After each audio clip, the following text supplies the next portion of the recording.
Draw near, give your attendance, and you shall be heard. God save the Commonwealth of Massachusetts. This court is now open. You may be seated. 22117, the Commonwealth versus Karen Reed. Can I have counsel identify themselves for the record, starting with the Commonwealth? Good morning, Your Honor. Laura McLaughlin for the Commonwealth. Good morning, Ms. McLaughlin. Advocate for the Commonwealth. Good morning, Your Good Honor. morning, Mr. Lally. Good morning, Your Honor. Hank Brennan for the Commonwealth. Good morning, Mr. Brennan. Good morning, Your Honor. Alan Jackson for Ms. Reed. Good morning, Mr. Jackson. Good morning, Your Honor. Elizabeth Little, also on behalf of Ms. Reed. Good morning, Ms. Little. Good morning, Your Honor. Robert Alessi on behalf of Ms. Reed. Good morning, Mr. Alessi. Good morning, Your Honor. David Unetti for Karen Reed. Good morning, Mr. Yannetti. Good morning, Ms. Reed. All right, so we have a lot to cover this morning, but what I want to start with, I was just handed a couple of things too that I'm going to need some time to read.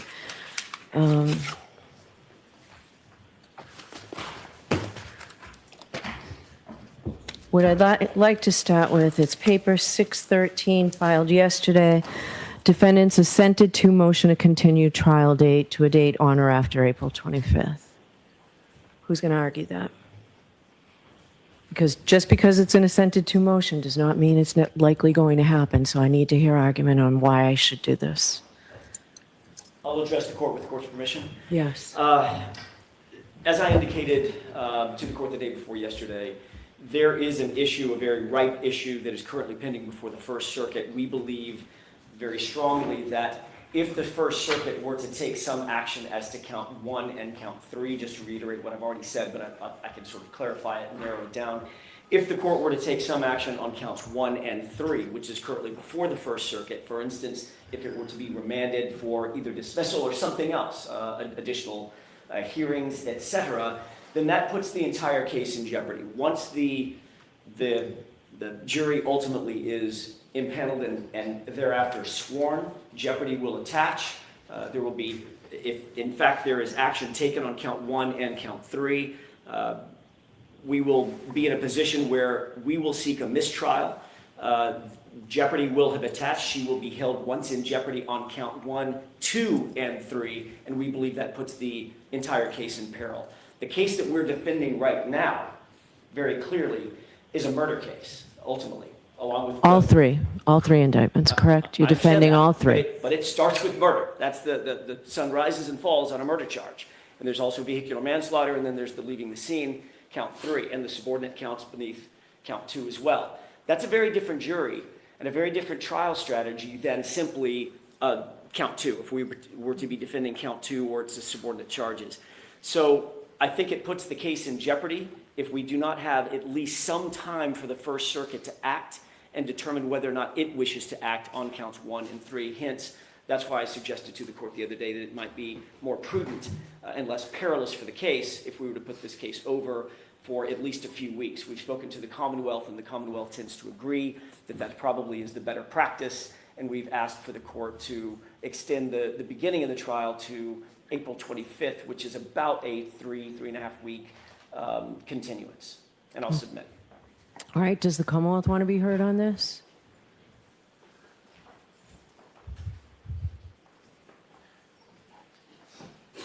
Your Honor, the Commonwealth is relying on advice of appellate counsel. I don't contest any of the defense's perspective for wanting continuance. I think the Commonwealth's perspective is different, but not adverse. The concern is that this case in the federal court gets delayed for an extraordinarily long period of time, and we have an interest in this case going to trial as soon as possible. There is an expedited scheduling order, which could hopefully imply that there is going to be quick progress in the federal court, but we don't directly communicate with them or have any control. Our hope is that if there is a short continuance, it accommodates the defense's concerns. I understand the trial strategy for different charges is somewhat different. But most importantly for the Commonwealth, the hope is that it sets a benchmark that would allow the First Circuit to resolve the petition, or if they're going to allow oral argument, a benchmark to do it quickly. And so really the primary motive for agreeing to the defense request is that we hope by offering a short continuance, the federal court will act more quickly and that we can have this trial in April. Okay. Well, I'm not going to grant the motion. All right. We have jurors coming in that were summoned months ago. I called the jury commissioner yesterday and asked how long it would take to get the right numbers that we were able to get starting April 1st. At a minimum, 10 weeks. I'm not going to do that. What I will do is we'll start impaneling on April 1st. It will likely take a while. If we get a jury before April 25th, I'll rehear you on your motion. We won't swear the jury because obviously that's when jeopardy attaches. And we'll take it from there, but we will start April 1st with impanelment. Thank you, Your Honor. Okay.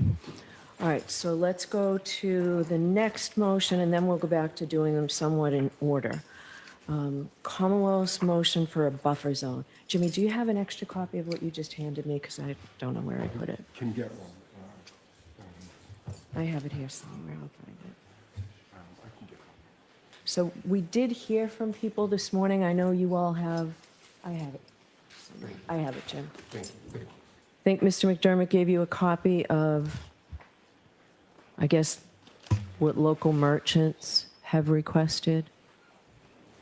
We received it, Your Honor. Thank you. Okay. All right, so I'll hear the Commonwealth on your buffer zone motion.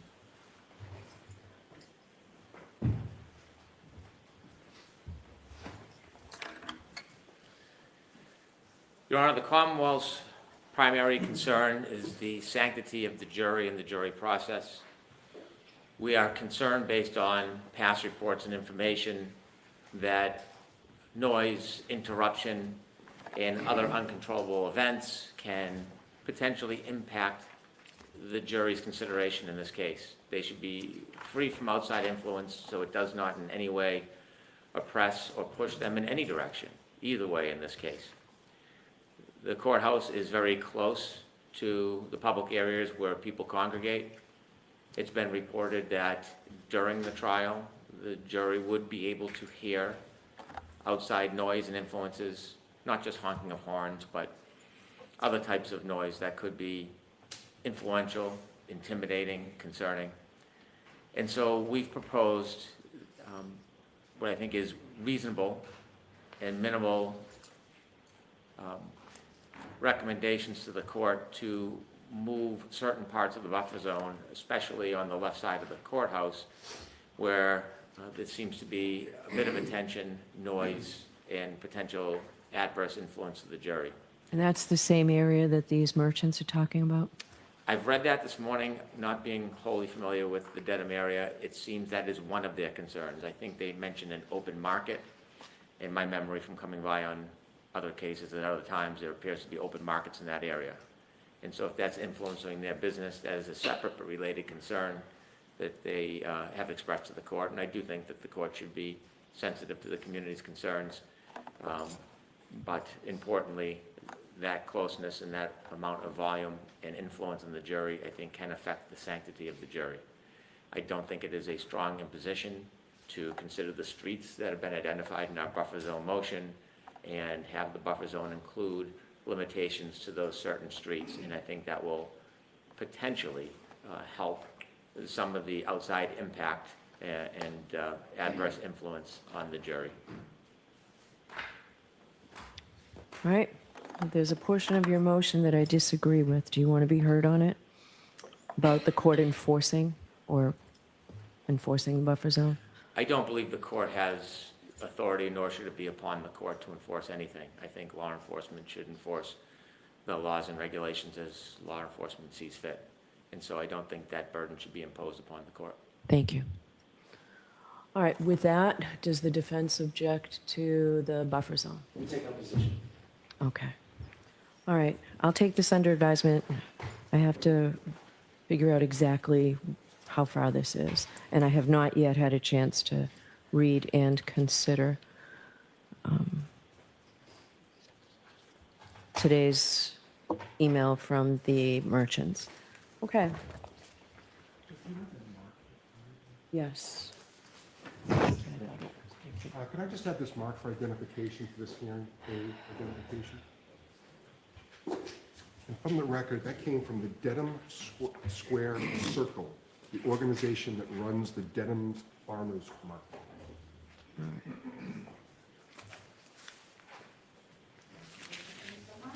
Thank you. So we can talk about the witness list, when we talk about impanelment, when we really have the heart of the final trial conference. But I do need at least cities and towns from these witnesses. Neither side gave them to me on the civilian witnesses, so. And there's a lot of overlap, and you'll have to fix that for any final trial conference report anyway, so. All right.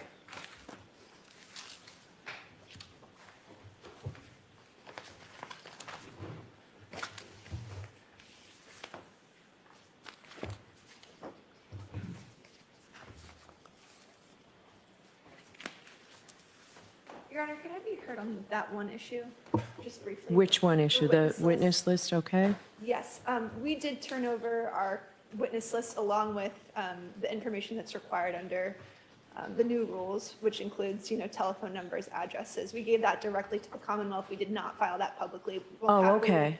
We'll Okay. happily add the towns for the court. But I would note that the Commonwealth has not yet turned over that information that's required under the new rules. I believe they put a footnote on their witness list. I think, they can't shield themselves from their discovery obligations. It's mandatory under the rules. We'd ask that they comply with, the requirement that they provide us contact information for their witnesses. So there is a footnote. I'll hear you, Mr. Brennan.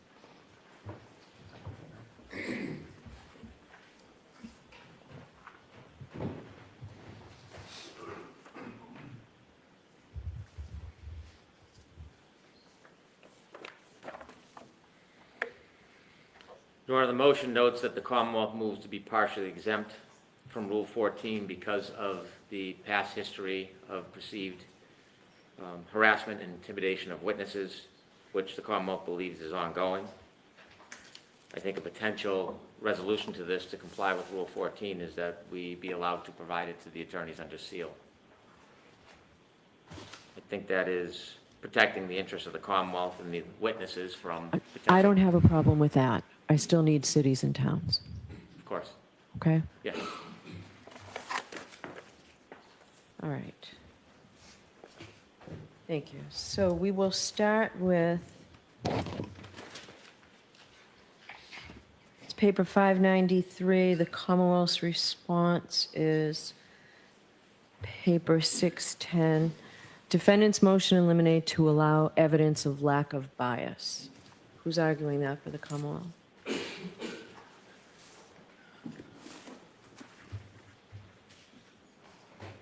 The Commonwealth first, Your Honor. Well, it's defendant's motion.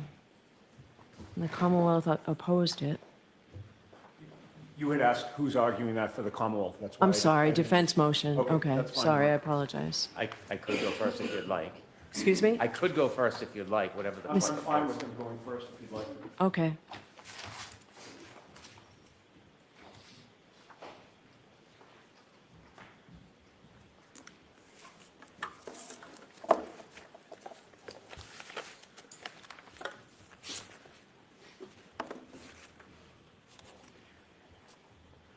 I think the heart of this motion is that the defense would like to introduce the ARCA witnesses as witnesses that were employed by the federal government.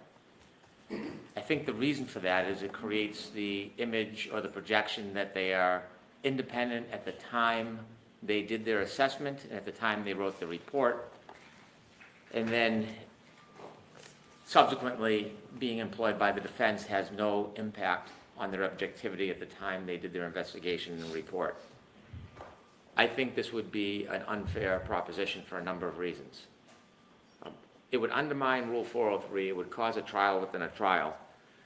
As we stand here today, the Commonwealth does not have a clear answer why this investigation was initiated, what the purpose of it truly was, the scope of it.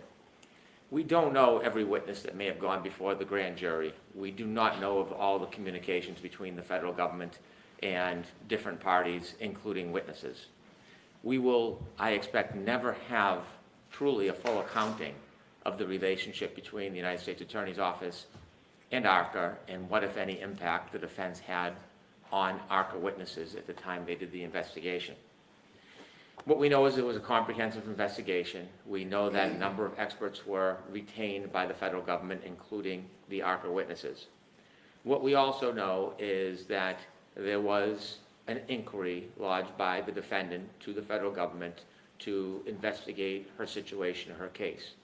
What we know is that the defense had the opportunity to provide information to the federal government advocating for their perspective on the case, including the specific perspective of Ms. Reed.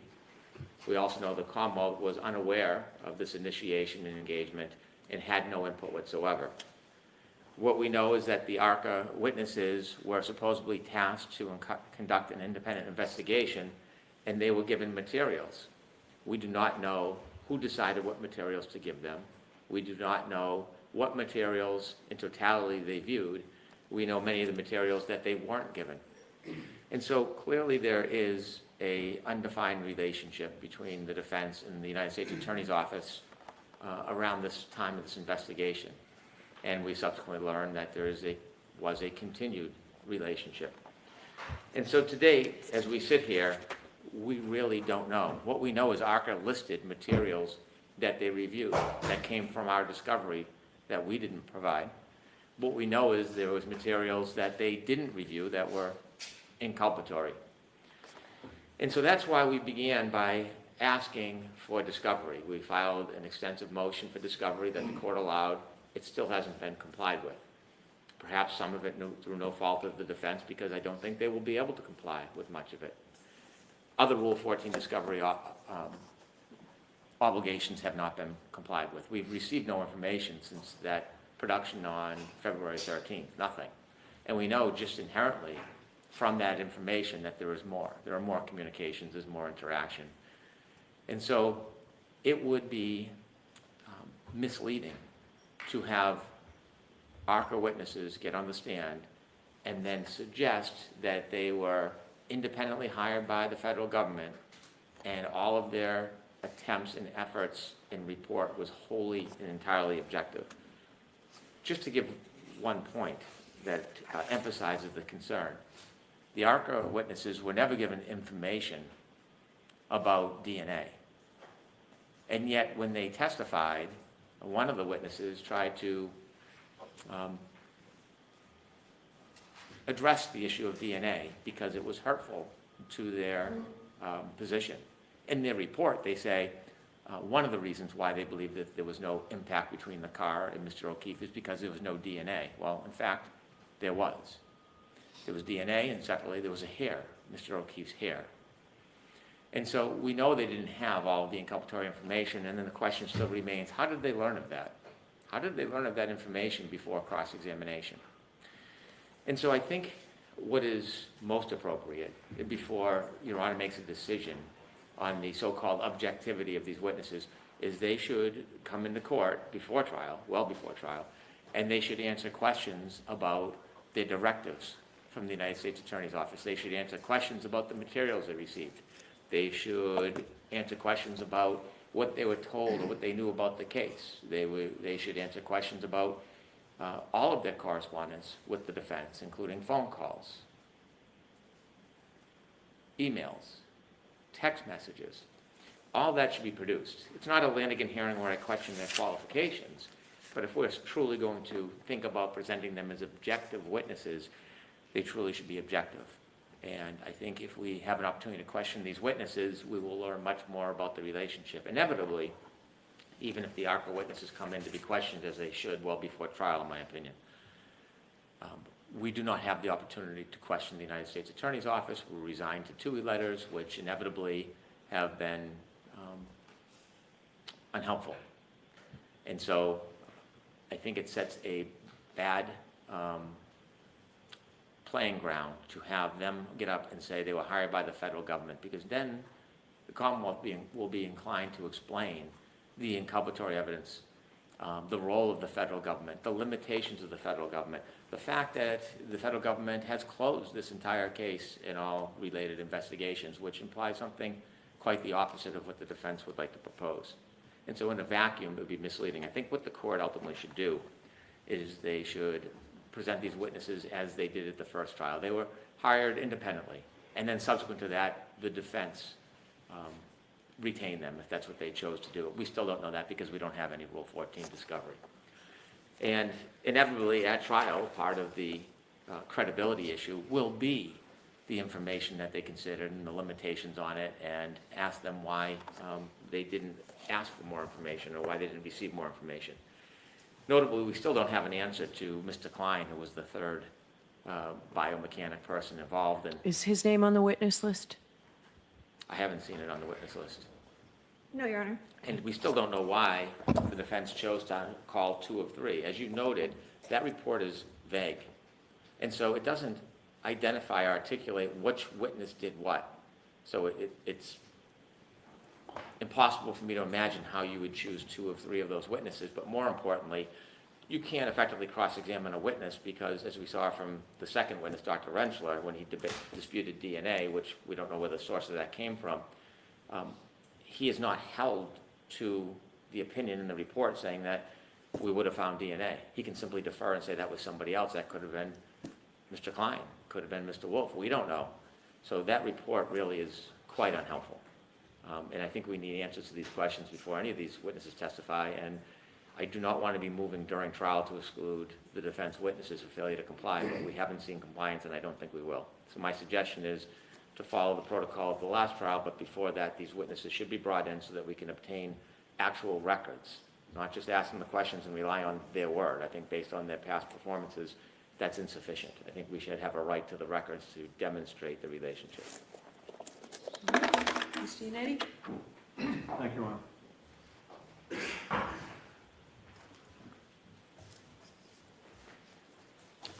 Your Honor, the Commonwealth and the defense certainly have opposite arguments when it comes to what the jury should be allowed to hear about how the ARCA witnesses became involved in this case. Mr. Brennan speaks about the heart of our motion. The heart of our motion is that the Commonwealth wants to hide the truth from the jury. The defense wants the jury to know the truth. In the first trial, this court disallowed the ARCA witnesses from testifying about who hired them. We were therefore forced to ask oblique questions, trying to show the jury that we didn't hire them, that we didn't provide them with information, that we didn't influence their opinions and conclusions. But we weren't allowed to tell the jury that the Department of Justice, the U.S. Attorney's Office, hired them. So the jury was left to speculate about how they became involved. I think the court will agree that it's ironic in a way that the court excluded mention of the Department of Justice and the U.S. Attorney's Office because the court rightly did not want the jury to speculate about a federal investigation. But by excluding mention of the federal government having retained ARCA, the jury was left to speculate incorrectly about how they became involved. They were also instructed more than once not to speculate, And, right? but the point of the fact of the matter is, Your Honor, they did speculate. At least one juror thought that ARCA was hired by Ms. Reed's car insurance or home insurance company. And think about the implications of that. If Ms. Reed's insurance company had hired ARCA, they would have had a motive to absolve Ms. Reed of responsibility. That clearly would have adversely affected their credibility in the eyes of the jury, and unfairly so. Let me ask you a question. If I allow, and I'd be very surprised if I did, mention that this was a federal grand jury and that the federal, how does that not open the door to all the testimony that Mr. Brennan just brought up that he'd be able to get into? Okay, so first of all, and this is later in my argument, we're not asking. So, no, could you answer that now, and then I'll let I'm you say trying to, everything. Your Honor. Oh, you just said it's late. Hold on. You just said it's later in the I argument. know, but I said, you interrupted me, and I was just about to say, but I'll address it now. Okay.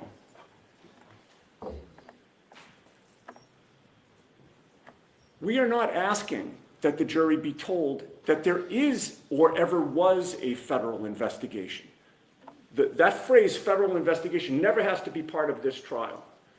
We're only asking that they be told that the Department of Justice or the U.S. Attorney's Office hired these witnesses. That's it. We don't have to speculate about an investigation, whether there was an investigation, whether there was a federal grand jury, what that grand jury did, what that grand jury considered, nothing. That's not what we're asking. And the problem here is that without knowing that the Department of Justice or the U.S. Attorney's Office retained ARCA, the jury's left to speculate about how they became involved, and it all inures to my clients, to prejudice my client. Thinking that they were potentially hired by an insurance company of Ms. Reed really perverts the truth in this case. It's unfair to my client, and it's the opposite of the truth. There was another juror that speculated that the ARCA witnesses were just attention seekers, looking to make a name for themselves in a high-profile case. That's also the furthest thing from the truth. They had never heard of this case before the Department of Justice called them. That's how the Department of Justice wanted it. They wanted clean experts who would take a sober and strictly scientific look at the evidence. The federal prosecutors did not want them to be tainted by news reports or opinion pieces. And recall that the Commonwealth attacked ARCA on cross-examination for the discovery that they were not provided. That was patently unfair. ARCA should have been allowed to explain why they were given what they were given and who gave it to them. The inference is, and the Commonwealth suggested, that it was the defense that was playing hide the ball, when that inference is, again, the furthest thing from the truth. In terms of the information that the federal government got, Mr. Brennan engages in a ton of speculation about what happened or didn't happen based on nothing. There's no affidavit to establish any of that. I will tell the court that I received a subpoena for my entire file from the federal government, and I complied with that subpoena. We had nothing to hide. We provided everything that the Commonwealth provided to us, to the federal government. They chose what to give ARCA or what not to give ARCA, and they did that again to preserve the scientific integrity of their opinion. So, again, we're just asking that ARCA should be allowed to testify that they were hired by the federal government to prevent speculation about who hired them or why they became involved in the case. If the issue is we don't want the jury to speculate, the way to do that is to tell them the truth. We did not hire them. We did not influence their opinions. We didn't even know that they existed until that TUI request was complied with, and all of a sudden it was revealed to us that the federal government had hired these ARCA witnesses. And we read that information at the very same time that the Commonwealth read that information. Those witnesses, importantly, were available to be called by both sides. The Commonwealth chose not to speak to them. The Commonwealth chose not to contact them because the information was exculpatory. The jury should not be left with the impression that Karen Reed or the defense team had anything to do with hiring them or with their conclusions and opinions. The conclusions and opinions were revealed to us at the same time, and the court should guard against rank speculation. Mr. Brennan's other arguments about what they were provided or what the relationship was or what the understanding was, that's all cross-examination material. He's free to explore whatever he wants on cross-examination. So with that, Your Honor, we would ask the court to issue a ruling that does not mislead the jury about how ARCA came into the case. Okay. Any follow-up? Yes.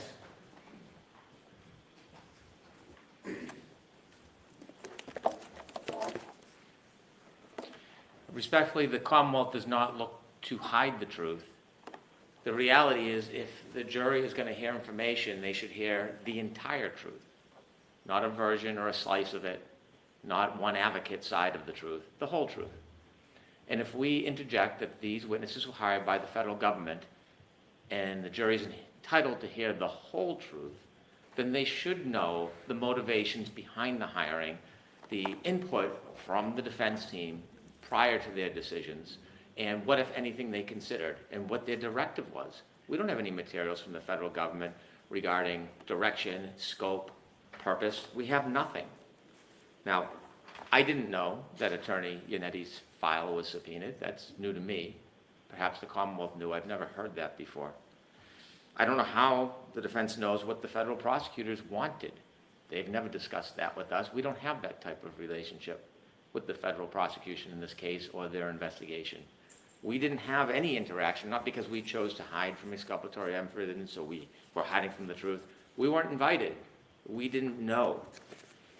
Now, I hear now that Mr. Yannetti's file was subpoenaed and information, whatever it was, his entire file was given to the federal government and they chose whatever they chose. This report by ARCA was produced by letter February 12, 2024.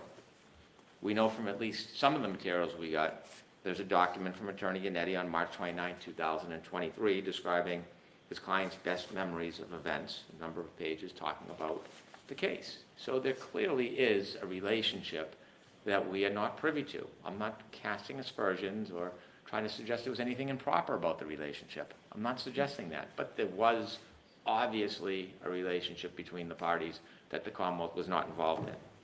And so we can't take a fraction of something and say we present them as independent witnesses when there was a purpose, there was an agenda, and it wasn't in the Commonwealth's interest, obviously. The ability to cross-examine a witness is only as good as the evidence information you have. As you've seen from the ARCA witnesses, from my opinion, my perspective, respectfully, is when they answered questions, perhaps it was not perjury, but it was quite misleading, suggesting no relationship with the defense, talking about DNA with no DNA evidence. I do not think that cross-examining a witness, you should consider the witness a trustworthy guide unless they've established their credibility. I don't see that in these transcripts. So I will need materials to hold them in check and to hold them accountable for whatever it is their bias. And so simply cross-examining aimlessly is totally ineffective. It's a recipe for disaster, and that's not the type of examination we're going to engage in. If we're going to tell the whole truth, it has to be the whole truth. And I think that becomes a dangerous game. There'll be an entire trial trying to advocate influence or no undue influence with these witnesses. It's unnecessary. It can be resolved through questioning these witnesses prior to trial and following the same protocol you did last time. All right. So if the defense intends to call the ARCA witnesses, we need to have a voir dire next week. All right? So we're going to move on. I'll take this under advisement. Can I just ask the parameters of that voir dire, the purpose of that voir dire? Unless Rule 14 is complied with, it will be for the Rule 14 information. We can discuss this later. Let's move on, and I'll hear any objections later.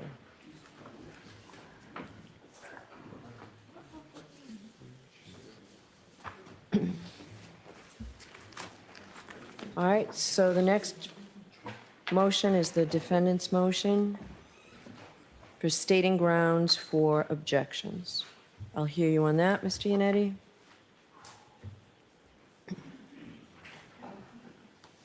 Yes, I believe my written submission essentially makes the argument, Judge, but Okay.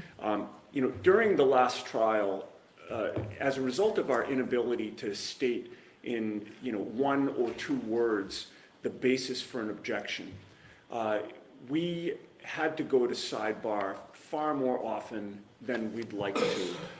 And we're also conscious of the fact that we have a jury sitting for weeks at a time away from their families, away from their jobs, and any sort of view that one side may be delaying the trial could engender some hostility from the jury. So, there were many times during the trial, I won't speak for my co-counsel, I'll speak for myself, where an objection was made.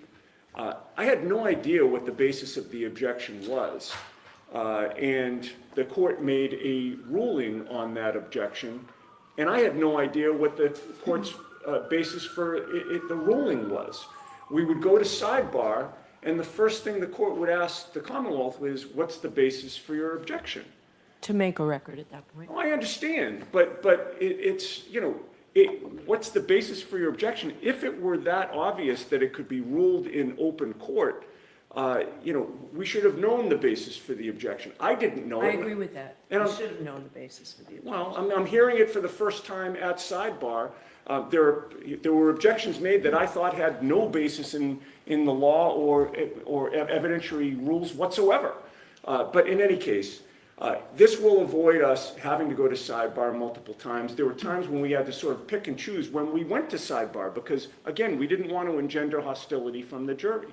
My motion also points out, Your Honor, there's at least one case that talks about how an objection could be potentially waived if it is not stated with particularity. You know, we think that this would, and look, you know, different judges have different opinions regarding this. I've been in front of plenty of judges over my career who endorse speaking objections as long as there's no, you know, trying to coach a witness or, you know, trying to influence a witness in any way. And that's not what we're seeking to do here. The objection hearsay, the objection lack of foundation, just standard basic objections. There's no prejudice to stating them in open court. It will move the trial along more quickly. It'll allow my client to preserve her due process rights, and we'd ask the court to change its ruling from the first trial. Okay, that motion is denied. So the next motion, defendant's motion, eliminate to exclude false and irrelevant statements of Michael Proctor, 591. Does the Commonwealth intend to put this evidence into the case? We do not, Okay, so we can agree to that motion. all right, so that motion's allowed, Ms. Giannetti. There's a defendant's motion for reconsideration of the March 6th court order denying defendant's motion to exclude witness Crosby. Mr. Alessi, what I'm going to do with that is, if I can readdress that before rebuttal, before the witness is called. So we don't need to do this now. We'll wait and see what Dr. Russell's testimony is and if the Commonwealth's going to call the witness. All right, so we can address it later. Thank you, Your Honor. Okay. And also, just so I'm clear on that, and to the extent we argue for the need for a voir dire, would that also be part of Your Honor's consideration? So if I feel I need to reconsider it, that's the time to do it, after Thank you. Dr. Russell's testimony. All right, there's a motion, it's 599. Defendant's motion, eliminate to prohibit the Norfolk District Attorney and Massachusetts State Police from having juror contact. So we don't need to belabor this. We talked about this before. No one has contact with the jurors other than the court officers. So defendant's motion, eliminate to prohibit Norfolk DA and Massachusetts State Police from having juror contact. I'll also include prohibiting defense counsel and the media as well. No one is to have contact with the jurors. The court officers are the only ones that have ever had contact with the jurors. So there's that. So I think now we move on to something that may take a little bit more time. The defendant's motion, eliminate to exclude the testimony of Dr. Judson Welcher. How do you pronounce his name, Mr. Brennan? Welcher, and the Commonwealth's opposition. So who's arguing for the defendant, and how long do you think this might take? Because we can do some of the quicker Commonwealth motions if you want. I am going to make the argument, Your Honor, and I estimate 40 to 45 minutes for this motion. Okay. Mr. Brennan, how long do you think you'll take? It's really dependent on what Mr. Alessi says, but I can't imagine it's more than 15 minutes, perhaps 10. Okay. All right. Before we go there, there are a couple of the Commonwealth's motions that seem pretty quick, that I just wanted to know if the defense had objections to.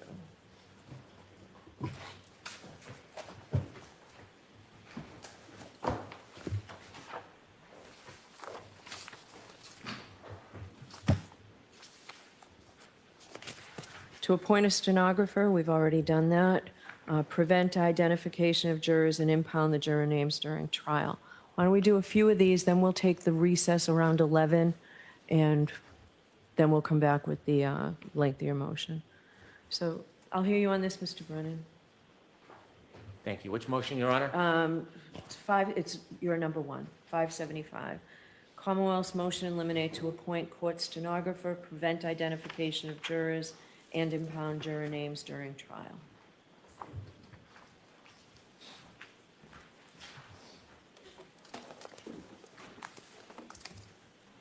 Commonwealth believes appointing a stenographer is a prudent practice. We've already done that. Okay. Preventing identification of jurors, this case is a case that has garnered extraordinary public interest. There are some concerns that in the history of this case, jurors have been identified by different characteristics, whether it's their hair color, their profession, and inevitably, as the trial progresses, it seems through sometimes the media, the jurors, although maybe not identified by name, have some of those characteristics promoted.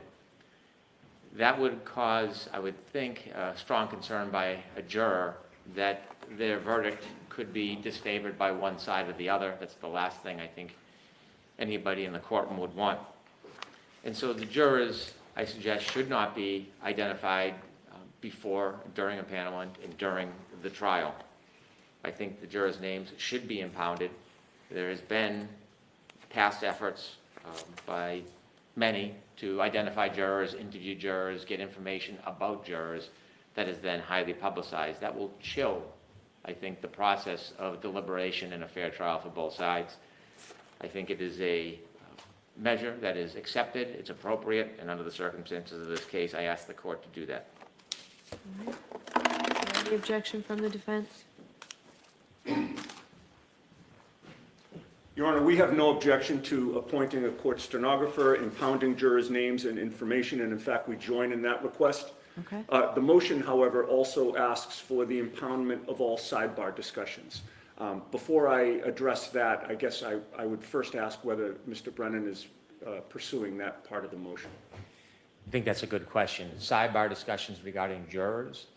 Well, if it's sidebar discussions regarding jurors, we're in complete agreement. So sidebars are impounded regarding jurors anyway. Right, so we're in agreement with that. I interpreted the motion, perhaps incorrectly, that Mr. Brennan was seeking the impoundment of all sidebar discussions regarding all issues. It sounds like he is because of the fact of people listening to FTR. Okay, well, on that's what I'd things like that- to address. All right, so I'll hear you on that. Thank you. So we do question the impoundment of all sidebar discussions. Okay, you agreed to it last time, right? So this is a This is a change. new trial, Judge. Right, I've no, been so told. just to be clear, this is a change. I don't recall what we did or didn't do last time, but this is our position for this Okay. trial. Obviously, the reason some discussions are held at sidebar is to prevent jurors from hearing legal arguments on the admissibility of evidence. But this is otherwise a public courtroom. The public typically has a First Amendment right to know in Massachusetts what is going on in a public courtroom. And in fact, in Massachusetts, it's not just a First Amendment right, there's also a common law right to know what's going on in the courtrooms. And when justice is open to the public, it serves as a check and balance to the conduct of the parties and of the court. Consonant with these policies, in one of your recent rulings, Your Honor, the court recently cited to the strong presumption of Massachusetts law that a courtroom be open to the public. Therefore, there's both a state policy and a benefit to public disclosure of courtroom discussions and rulings. Of course, if there's something that is discussed at sidebar that involves information subject to a protective order, portions of sidebars can be impounded. If there's some other reason for a sidebar conference to be impounded, the courts can so rule at the time. But a prophylactic blanket impoundment covering all arguments made at sidebar would sweep too broadly over these important rights and policies. There's a lot of publicly available information about this case already in the public domain. There are commentators who write and speak about this case every day on the internet. Sidebar discussions become yet another source of information But the court's able to guard against the jury being influenced by extraneous information outside the courtroom by instructing them every day, as you did during the first trial, that they're not to read or watch or pay attention to anything about this case outside the courtroom. And in that sense, sidebar discussions are no different than the daily news about this case that is discussed incessantly. And for that reason, we believe they should be generally made public. All right.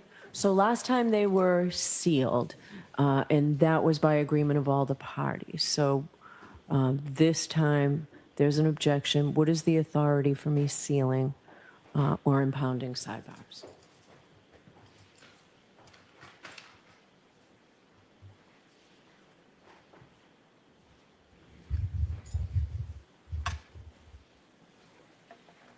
I don't have an answer to that. It's something I'll need to look into because it is a legitimate concern of the Commonwealth, but there needs to be authority, and I can't say right now I have authority for it. I can tell you the concern is that many of the sidebars help vet out information that should not be heard by the jury. It's not the community that's the concern. Even the most diligent of juror in a trial of this magnitude and this length may hear extraneous information, whether they're looking at news reports or not, whether they're simply getting lunch. If there's evidence that is deemed inadmissible and prejudicial to the jury, that runs a real risk if the public hears the promotion of sidebar conferences. It's not an attempt to stifle First Amendment. It's not an attempt to deprive the community of the full value of the public trial. Rather, it is the concern that this case, unlike most or any, seems to have a political event component to it, and factions and sides and heavy promotion. It's a cottage industry in ways, unfortunately. And that creates an enormous amount of social media and media attention, which I embrace for the First Amendment, but we want to keep the jurors from hearing information that would be prejudicial or extraneous. And given the length of the trial and the heavy scrutiny in social media, that's the government's concern. But I agree the government should have a legal basis. If you'd give me an opportunity, we can offer the court whether we have that basis or not, but I can't tell you that now. All right, so I am taking a lot of these motions under advisement. I'll give you until tomorrow afternoon. Thank you very much.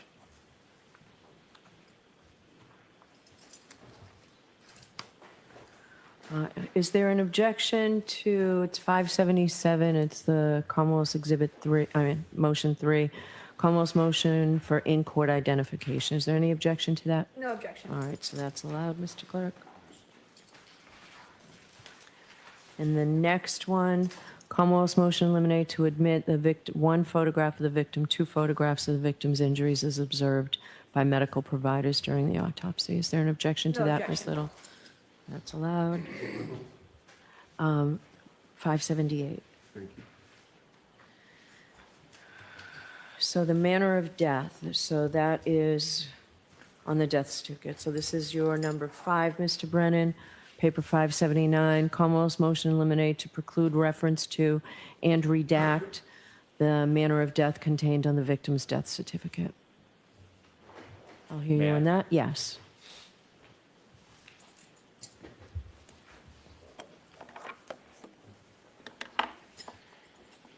Pursuant to Mass case law, Commonwealth v. Almonte and Wallace, as we've laid out in our memorandum, we would like to have the cause of death redacted from the certificate. Certainly, the defense can cross-examine any witnesses that are called regarding the manner of death, but this notation on the death certificate is extraneous and it should be inadmissible. General Laws, Chapter 46, Section 19, provides nothing contained in the record of a death which is reference to the question of liability for causing the death shall be admissible in evidence. Again, different when questioning a witness that is offering an opinion regarding the cause of death, but the certificate itself should be redacted, and it should follow Massachusetts general laws, and it should follow Massachusetts case law. And for those reasons, we ask the court to redact any cause of death in the death certificate itself. All right, who's arguing this for your defense? Ms. Little? Thank you, Your Honor. In this case, the medical examiner who completed the death certificate concluded that the manner of death was undetermined. The Commonwealth is seeking to exclude this information from the death certificate because it is exculpatory. The Commonwealth seeks not only to have the court redact the manner of death here, but they're also not calling the medical examiner in this case, which creates certain issues. All of the cases cited by the Commonwealth in this matter deal with the issue of whether it was error for the Commonwealth to admit a death certificate listing the manner of death without redacting the word homicide, because it violates a defendant's constitutional right under the 5th and 14th Amendments to the United States Constitution. That is not the situation that we're presented with here. None of the cases cited by the Commonwealth that were just referenced by Attorney Brennan stand for the proposition that a death certificate listing the cause of death as undetermined should be redacted. If the court looks closely at even the cases cited by the Commonwealth, specifically Commonwealth versus Ellis, I'd urge the court to carefully read that opinion, because what it says is that the SJC identified the words that best practice dictates should be redacted from a death certificate. And what the SJC said is this, and this is dicta, it's not even true case law. The better and safer course is to exclude from a death certificate the words homicide, suicide, or accident in a criminal trial. Notably missing from that is the word undetermined, and that's because undetermined is not a finding of liability. That is what the whole statute was meant to protect from. So there is no case law that suggests that the word undetermined should be redacted from a death certificate. The Commonwealth bears the burden of proof in this case. They have to prove beyond a reasonable doubt that a homicide occurred. And the Commonwealth's own medical examiner has opined that she was unable to make that determination in this case. That finding is relevant, it's exculpatory, and it should not be redacted from the death certificate. So you say the medical examiner is not testifying? It's not, I believe the medical examiner is not on their witness list. Oh, I thought I saw her. Dr. Scorti-Bello? Oh, Not on their witness list. all right.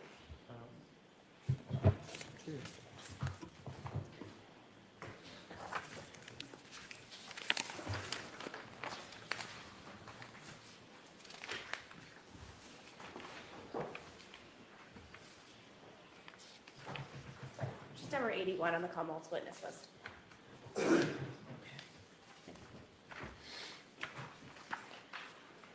All right. I'll take this under advisement. I'll take a quick look at Ellis again.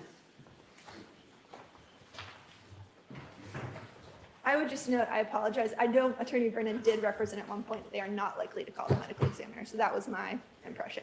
Okay. Perhaps I'm That- incorrect. That's fine, thank you. All right. One last, hopefully quick one. Commonwealth's motion to eliminate to introduce certified records from the Registry of Motor Vehicles. Is there an objection to that, Ms. Little?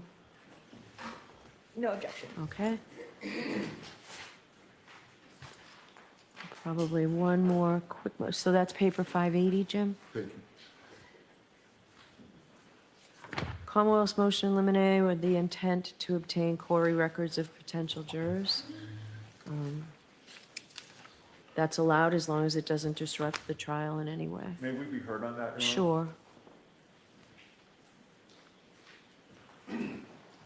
Your Honor, potential jurors are asked when they fill out the jury questionnaire whether they have a criminal record. They're also asked if they know anybody in law enforcement. They're asked if they've ever been a victim of a crime. And for every other answer on the questionnaire, the parties must accept the potential juror's answer, which that juror is giving under oath on the form itself. In fact, there are times when a court may deny an attorney from inquiring further about a clear answer on the jury questionnaire precisely because the answer was clear and it was given under oath. It is solely through the issue of a past criminal record that the Commonwealth seeks to question whether potential jurors are telling the truth.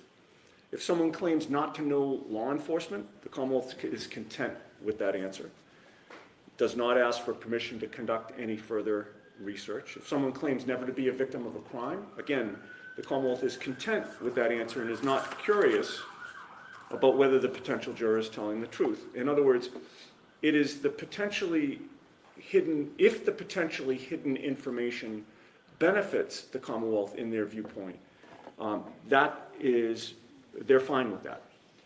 The only way to make this process fair to both sides, therefore, with regard to this motion would be to release to the parties the jurors' questionnaires in advance of trial so that each side can do their own independent research and investigation to vet the potential jurors in the pool.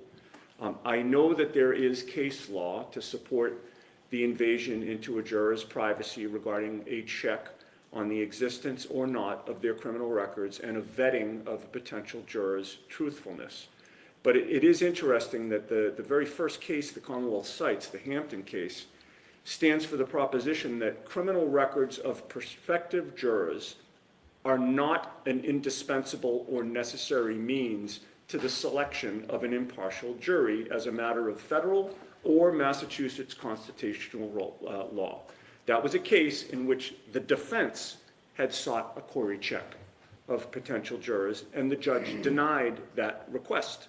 And the SJC said it was fine to deny the defense's request.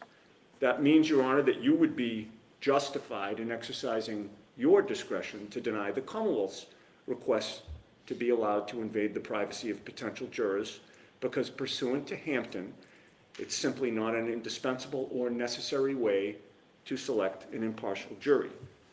Having said that, Your Honor, if the court is inclined nonetheless to allow the motion, we ask for an order that every bit of information turned up by the Commonwealth in their investigation of jurors be turned over to the defense. I think that's the common practice of this office. What do you say to that, Mr. Bowden? Is it the common practice of this office?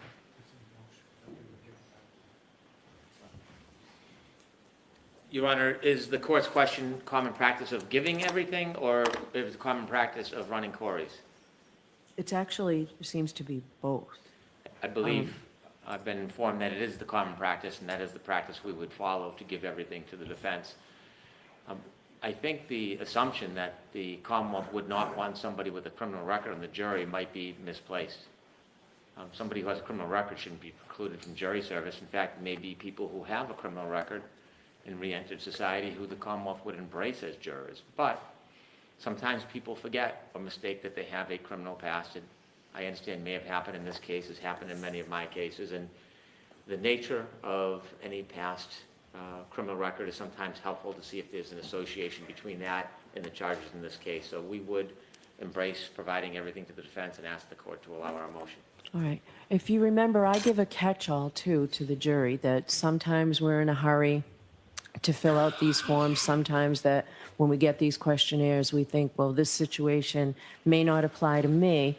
So I give them time before they come up, and I specifically say, perhaps your experience as a witness or a juror or a defendant in a criminal case, or if there's any prior record, things that you may have forgotten. If you didn't include it and you remember it, please tell us when you come to sidebar. And inevitably, every trial there's somebody that says they forgot to say something, or they had a record that, you know, got in trouble when they were 17 or something. So it happens. Right, and that's an argument against the Commonwealth's motion, because you're But I giving the thought- jurors a chance to correct what they put on the initial form. There's no need for the Commonwealth to do their own independent research to confirm or deny that. All right, so you're asking me to flat out deny the motion, but if I allow it, you'll get the copies? Correct. Okay. All right, why don't we take the morning break at this time, and we'll come back and we'll do that motion, the defense motion regarding Dr. Welcher. All rise, please.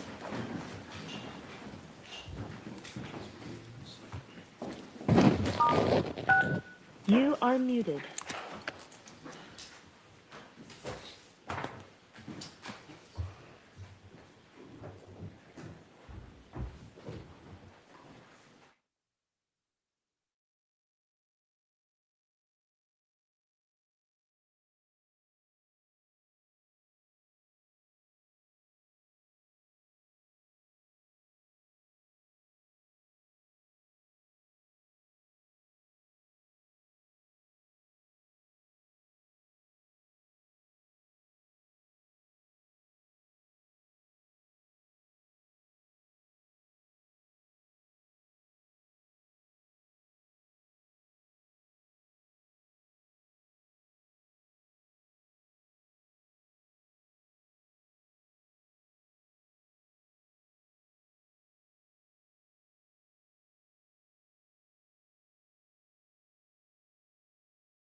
And I am going to provide 4 parts of Canavan.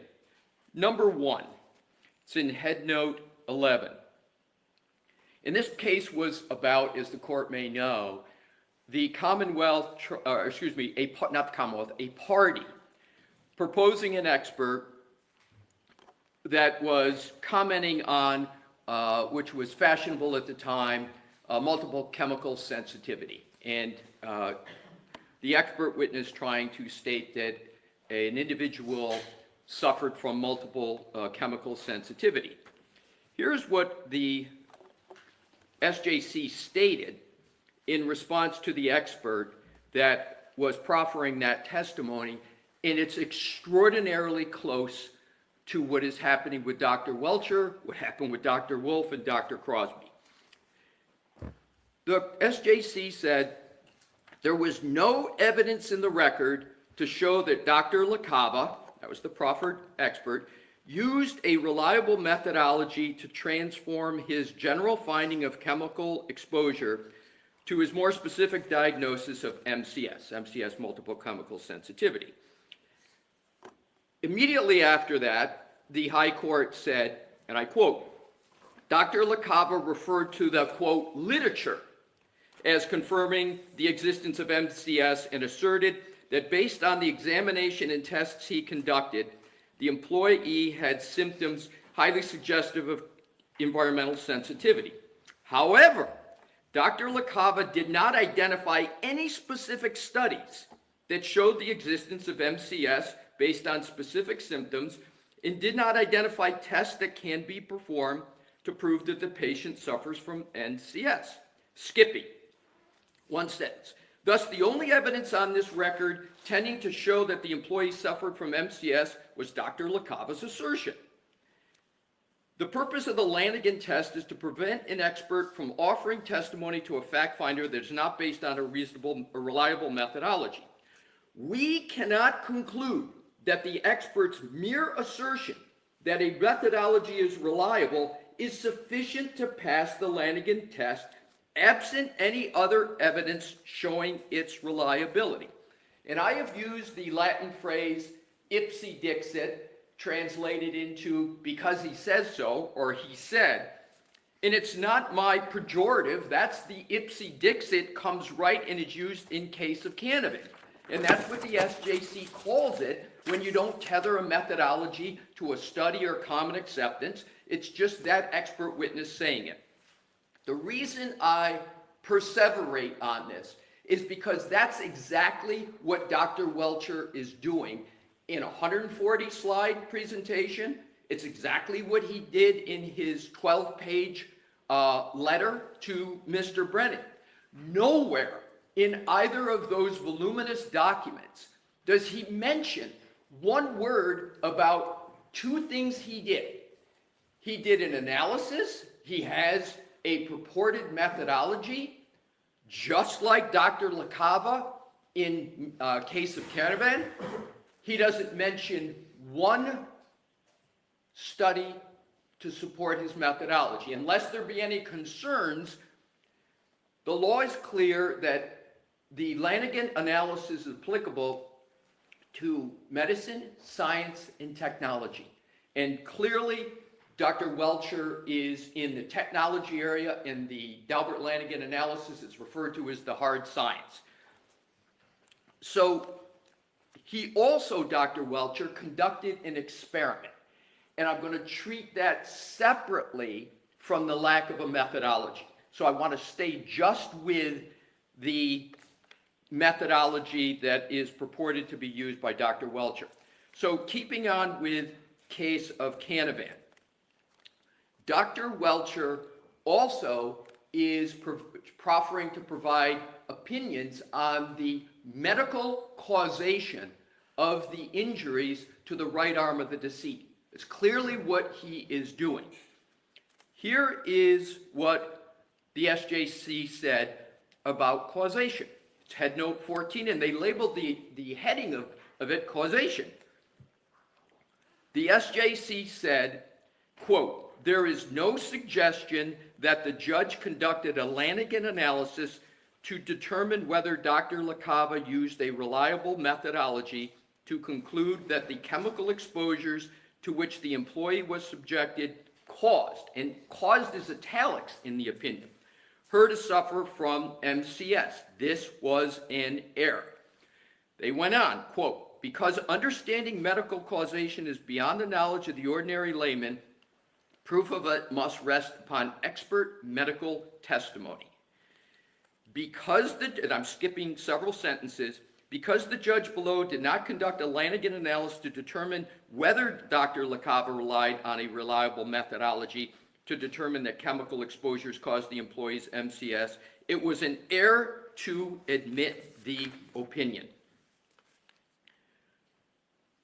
In the concurring opinion of Justice Greene, he added an important point.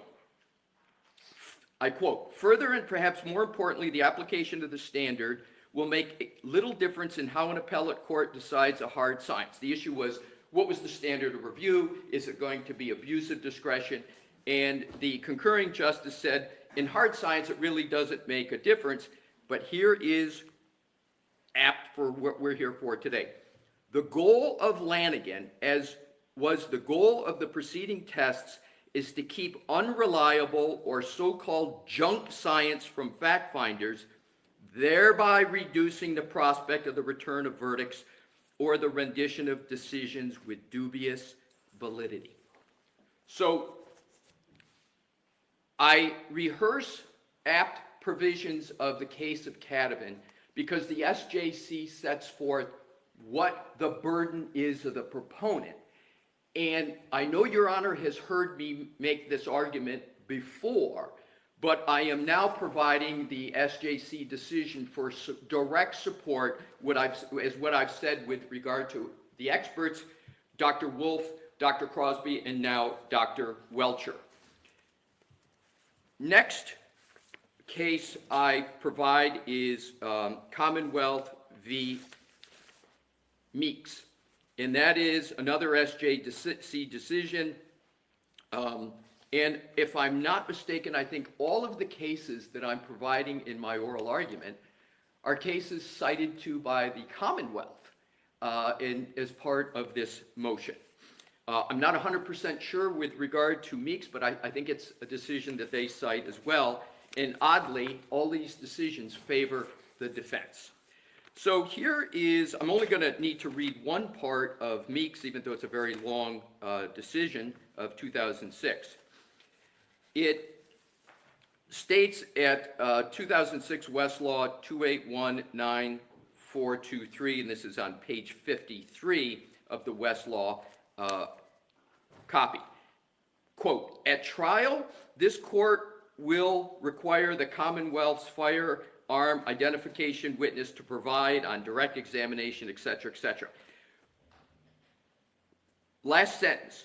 Such discovery is essential to an effective cross-examination and therefore to a fair trial. And I've made this argument many times before about the prejudice to Ms. Reed from the pattern of the Commonwealth to provide experts, long reports, long CVs, completely silent on tethering the methodology to a study, etc. And the SJC points out that that information is quote, essential to an effective cross-examination and therefore to a fair trial. And with regard to the last case that's really more apt to the experiment that Dr. Welcher apparently performed, not apparently did perform, that is the subject of his slide presentation, and this is, there's various experiments, but the most prominent of which is painting someone's arm blue, painting a hand yellow, and then trying to use the results of that experiment to support some wayward theory as to how the SUV made contact with the decedent. There's no doubt that's an experiment. So it's important when I get to that experiment, what the legal standard is before such an experiment can be admitted in evidence, and what's the test under the Commonwealth v. Davis and Lanigan as to how an experiment could possibly come into court. So you've heard of the case, and I know Your Honor knows of Rintala. We basically cited it for the proposition of qualifications, but substantively, we haven't talked about it. And I know Your Honor is well familiar with it, so I'm just going to summarize what's apt for our motion. Okay. What the High Court said there is that the precise question is whether Giulianelli, this was the paint expert proffered by the Commonwealth, possessed sufficient education, training, experience, and familiarity to determine forensically when and how the paint was applied to the basement floor in the victim's body based on the information he was provided. And a large part of Rintala was, listen, this person was a paint engineer at his company, and he had a lot of experience in that. But what he really didn't show and didn't have was experience forensically addressing the question. And that was certainly a big part of Rintala. So the court, to that point, said there is a significant distinction, however, between what Giulianelli had done in the paint industry for over 20 years and what the Commonwealth asked him to do in this case. So the court went on and discussed the difference, and it said he also, this is Giulianelli, he also did not do any research on the topic or search for any academic or industry materials on this topic. So the court, with that predicate as to what was lacking, which is completely the same as what's lacking with Dr. Welcher in his experiment, the court said this, and this is on Westlaw copy 14, head notes 19 through 22. I quote, "Expert testimony also may be based on or informed by the results of experimentation." Skipping. The conditions in the experiments must nonetheless be substantially similar to those at the crime scene for the experiments to be of any value, and where new hard science is involved, an appellate court will always take a hard look at the trial judge's decision to admit or exclude the evidence. So here's what happened that's very apt to Dr. Welcher. Our analysis of Giulianelli's approach begins with the important principle that judges should closely scrutinize expert testimony where the testimony is prepared solely for the purpose of litigation, as opposed to testimony flowing naturally from an expert's line of scientific research or technical work. There is no evidence whatsoever in the Commonwealth's papers that Dr. Welcher had ever performed this experiment as part of his line of scientific research or technical work. From all indications, it appears that he performed this experiment specifically and exclusively for purposes of this litigation. And that's where the SJC started. So they immediately said, if it's just experiment done for this litigation, we right off the jump have a big issue with it. The SJC then goes on with this very, very questionable area of experiments and said, rather than flowing naturally from his work, therefore, his experiments greatly differed from the work he ordinarily performed and the observations he had experience making in the key. And his opinions were developed solely to assist the Commonwealth's prosecution of the defendant, which from all indications appears exactly the purpose of Dr. Welcher. And here now to the tethering of the methodology to a study which Dr. Welcher does not do at all. The court said, footnote 31, because Giulianelli conceived of and designed the experiments without any stated basis in existing science or literature, and because neither the Commonwealth nor the trial judge applied the Daubert-Lanigan factors, it would make little sense to attempt to apply them here. The SJC said, we're not even going to go do this analysis because the the proposed expert didn't cite to it. So we're not going to guess at what happened. And it then said, relatedly, and I'm quoting, the Commonwealth has not pointed to any basis in existing scientific literature or research for Giulianelli's methodology or experience. Instead, it appears that Giulianelli designed these experiments on his own without any guidance. Reading down below, quote, Giulianelli's experiments also did not appear to have been performed consistently with basic scientific principles. We have no evidence in anything the Commonwealth submitted that the experiment of Dr. Welcher was performed in accordance with any scientific principles, because his report and the slide presentation is completely bereft of any citation to basic scientific principles. Next, the court said Giulianelli did not repeat or validate any of his 6 experiments is also significant. There is 0 in the current record that Dr. Welcher repeated or validated his experiment. Nothing.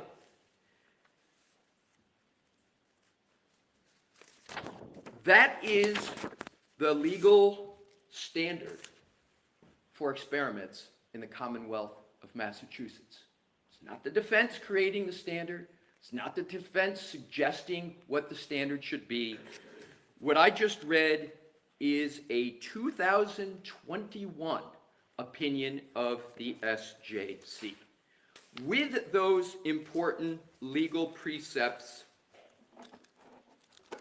stated, I now turn to the letter, what the Commonwealth provides as, or calls a report, which is the January 30, 2025 document from Dr. Welcher. And I start on page 9 of that report.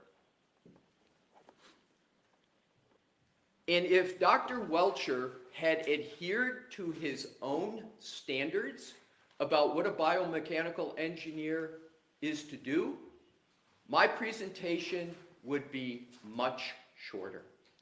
So let's see what he said the role of a biomechanical engineer is, and then what he did. Because this goes to the point of him exceeding the scope of his qualifications wildly. So on page 9, he said in the first full paragraph under numeral 11, he says, in the middle of the paragraph, my biomechanical engineering analysis is determining the effects of physical forces on the human anatomy. I have not made any type of diagnosis. He then goes down below, in 2/3 of the way down, he says, injury causation analysis is a multidisciplinary endeavor that employs objective medical and biomechanical data and analysis to determine whether a MVC caused a pathological condition or symptom diagnosed clinically. He continues, the entire body region will be covered under 3 of the 4 main branches of impact biomechanics, which are injury mechanisms, mechanical response, tolerance, and the biofidelity of surrogates. Thus, injury criteria are needed by biomechanical engineers to describe the relationship between one or more physical parameters and the injury they cause. These criteria usually take the form of a simple mathematical expression or a force or acceleration level. I couldn't agree with him more that that is what biomechanical engineers do. And he then goes on the next page, first full paragraph, I understand my current assignment in this matter is to analyze the available data in this case, including but not limited to the data in and damage to the Reed 2001 Lexus LX 570, and to determine the events that applied forces to Mr. O'Keefe that resulted in the damage to his body, structural failures, fractures, injuries. I agree completely again. That's what a biomechanical engineer is supposed to do. And what is it that he's talking about with force acceleration? At the risk of getting a little too nerdy, but it's really important, what biomechanical engineers do is they apply Newton's second law of physics, which is force net equals mass times acceleration. That's the mathematical formula. Because biomechanical engineers want to know what's the force being applied, and when you do that, then you can then say, okay, is this force capable of causing this result? And if that's what Dr. Welcher had done, again, my presentation would be very short. But that's the setup that he says are his guardrails, his boundaries. Now let's see what he actually did in this cases where we have great objections. It's his conclusions and opinions, which take up about 1.75 pages only on page 10. Let's see what he did and how he honored or didn't honor his own standard. And I'm going to, hopefully to assist the court, identify what I believe should absolutely be disallowed from him opining on. Conclusion opinion number 1. I'm not going to talk about things that we aren't contesting. I want to go to the things that are clearly wayward and improper. 1C.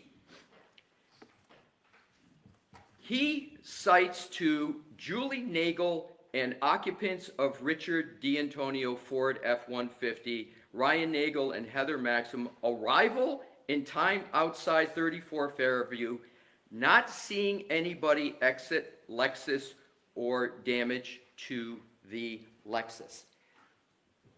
What he is doing is he is not only using, but he's trying to credit contested testimony. So let me find out, do you intend to introduce that testimony, Mr. Brennan, through this witness? I intend to introduce that testimony prior to Dr. Welcher testifying. If it's not in the record, he would not be able to testify to it, but if it is in the record, he can refer to it as part of his opinion. All right. That's a very apt question, and Mr. Brennan's answer underscores the issue. So what I understand completely the foundational evidence issue. I understand all of that. But the transcending issue is an expert witness can't use contested testimony because experts are not allowed to credit and talk about the credibility of witnesses. It's clear case law in every jurisdiction, including Massachusetts. And he does that throughout his report. And we've provided in our supplement correction the clear case law. I'm not going to go through it because I know Your Honor knows this. It's almost Hornbook law. So based upon Mr. Brennan's answer, it only underscores and establishes our concern. So 1C should be excluded.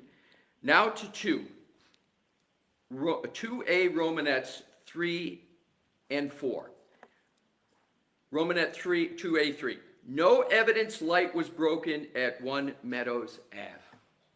When does a biomechanical engineer get to testify about a contested issue and say no evidence? That's not for a biomechanical engineer. And when he set up his own boundaries, he didn't talk that he was going to be looking at contested evidence. Romanet 4, 2A4. No fragments of taillight on or in snow behind O'Keefe Chevrolet. That's an evidence, collection of evidence, preservation of evidence, etc. It's not for a biomechanical engineer. Then he goes on to 2C. Testimony of Jen McCabe. That's his heading. Karen Reed stated to her, etc., etc. In other words, given Jennifer McCabe's testimony, and then he talks about what he believes Ms. Reed knew. That is not only trying to credit testimony, we've got now a biomechanical engineer that is going to be stating the Commonwealth's case for it. What is the biomechanical force calculation for talking about Julie Nagel, Ryan Nagel, Jen McCabe's, or frankly, anybody's testimony. It's unprecedented.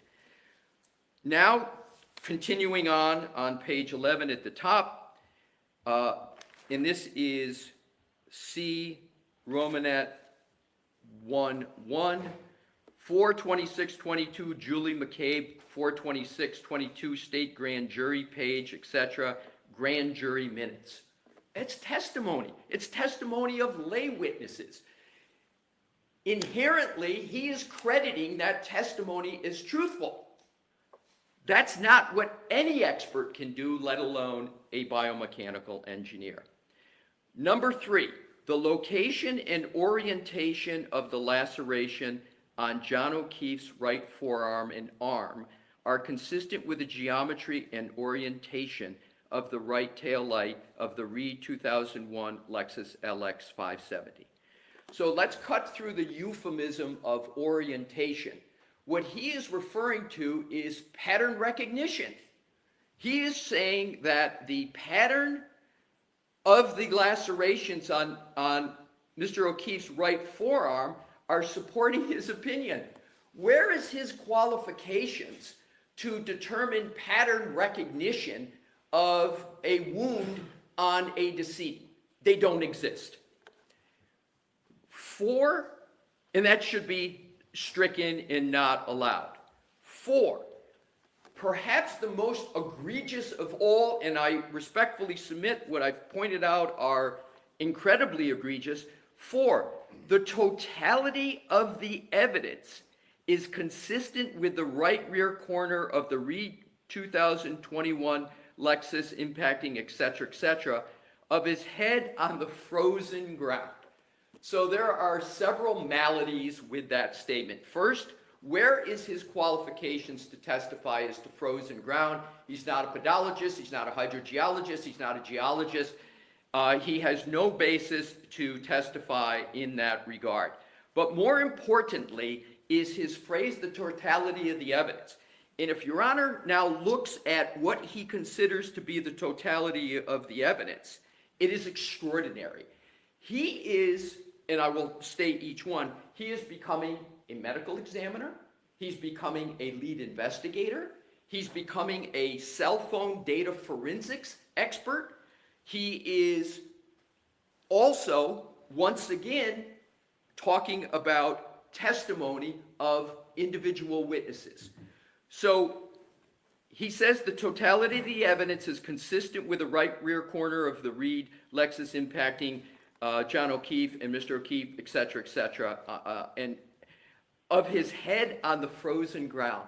So what he's doing is he's now talking about cause of death and manner of death. Do you intend to introduce that evidence, Mr. Brennan? I wouldn't be introducing evidence of frozen ground through Dr. Welcher. Is there other parts of the... Cause of death. He would not be offering the cause of death.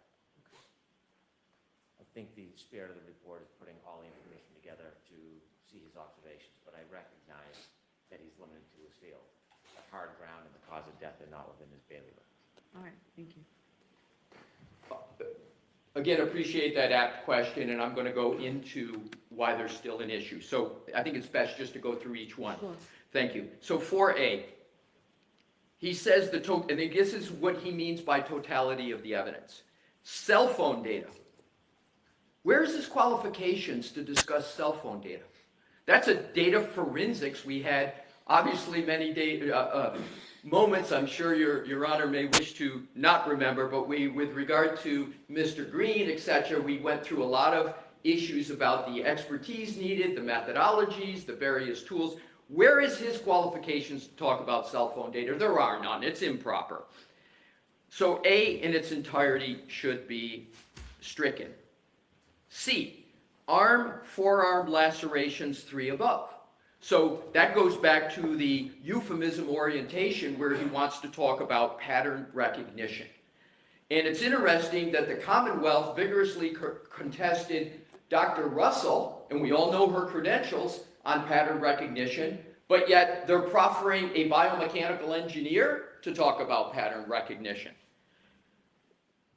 D, air temperature and frozen ground. I'm understanding, if I understand correctly, that the Commonwealth is now stipulating to excluding that. And it's really the frozen ground aspect of it, of D. Then E. I'm sorry, Mr. Brennan. I don't mean to interrupt. The frozen ground, we're not going to bring in. The air temperature is important because it talks about the density of the strength of the taillight, and that's part of the conclusion. So there'll be evidence before he testifies about the weather we expect. Okay. And he can rely on that to talk about how that might affect the taillight. But frozen ground, we agree, that would not come in through Dr. Welch. We have no objection to the air temperature testimony of Dr. Welcher. Okay.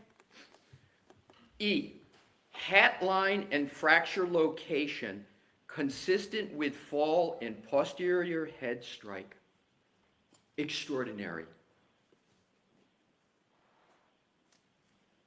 Even the medical examiner in this case wouldn't venture onto that.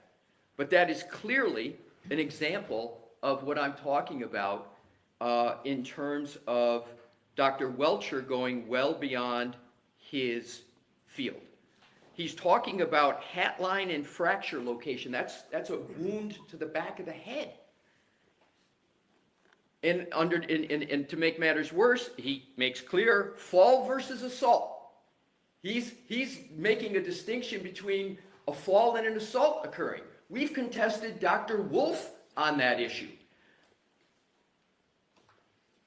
Now with regard to F. This is the wayward, undocumented experiment that Dr. Welcher conducted. F, Romanet 2 should be excluded. It says drop test conducted by me with a hybrid 3 falling backwards, measured heads, G's of approximately, et cetera, et cetera.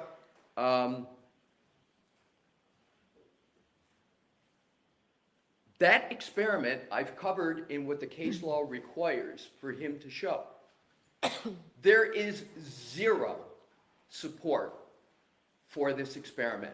I went through in Rintola, I won't repeat it, of all that needs to be established before an expert can talk about an experiment.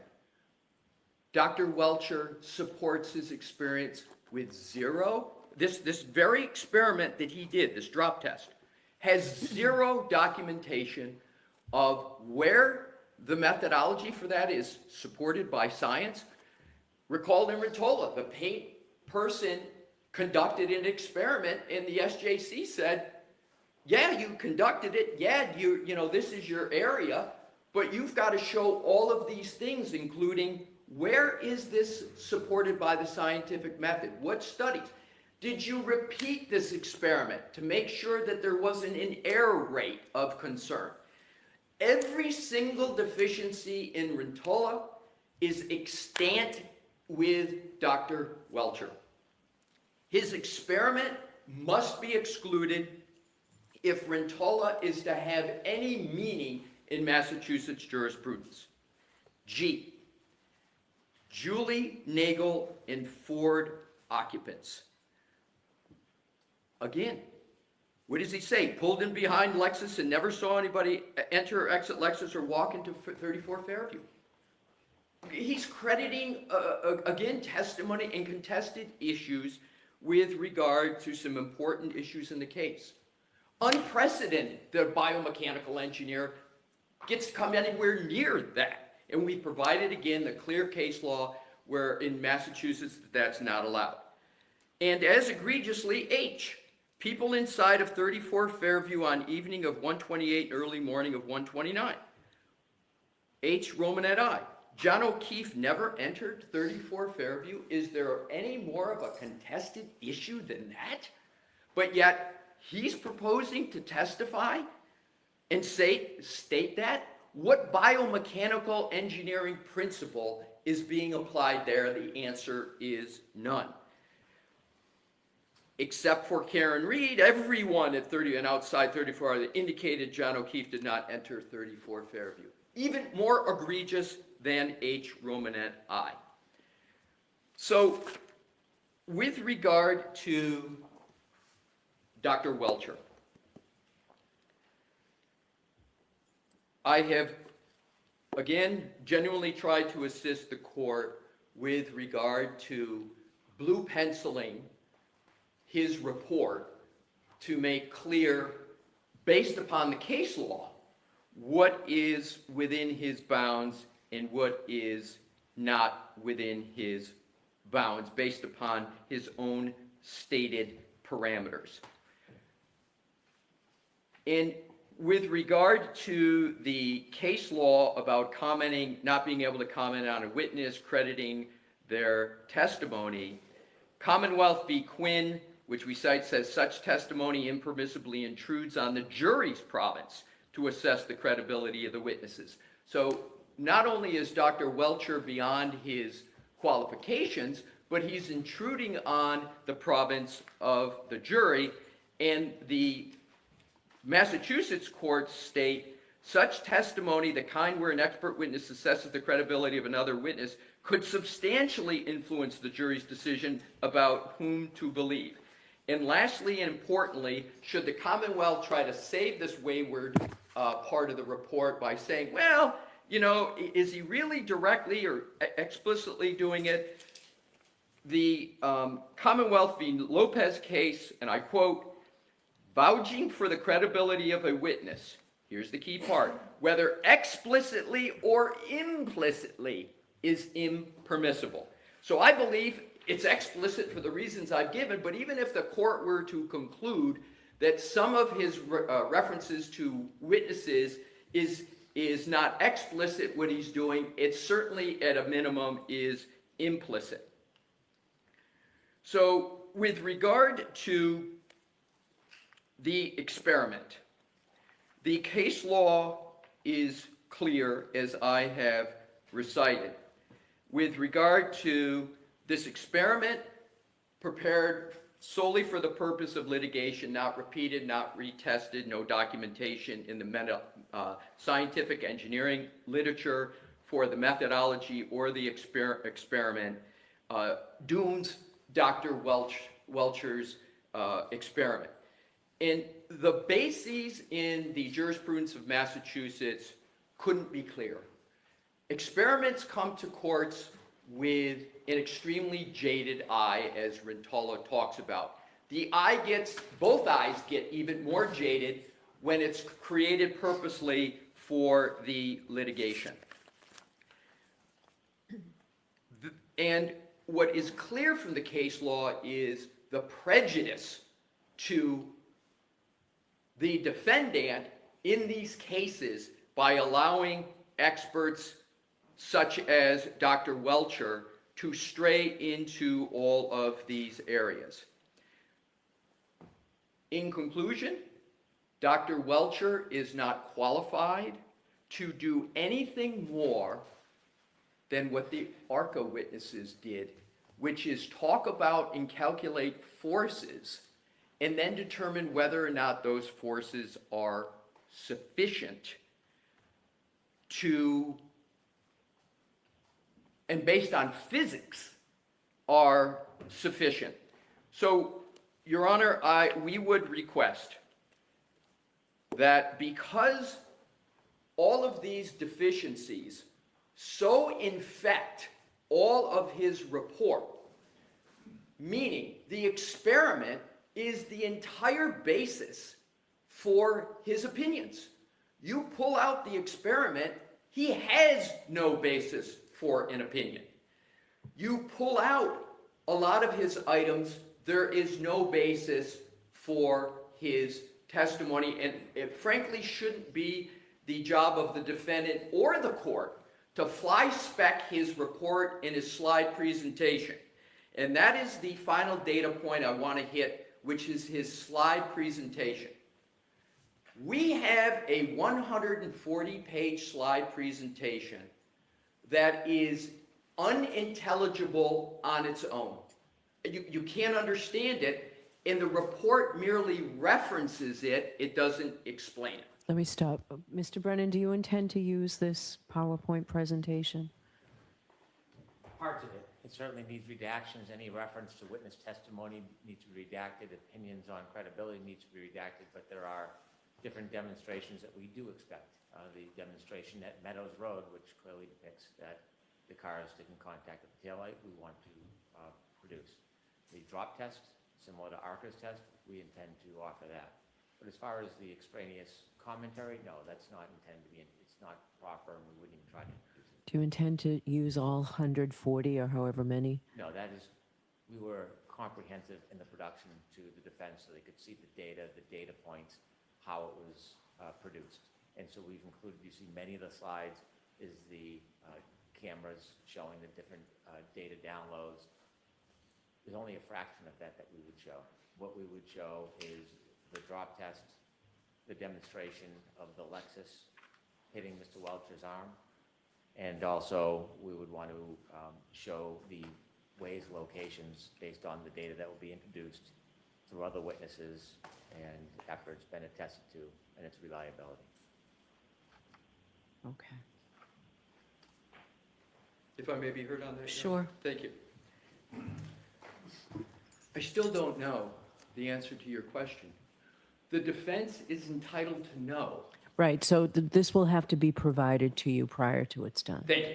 And do we have a date so we can adequately prepare for trial, Your Honor, in cross-examination? When will you have the redacted slides? I can have them by Monday. Okay.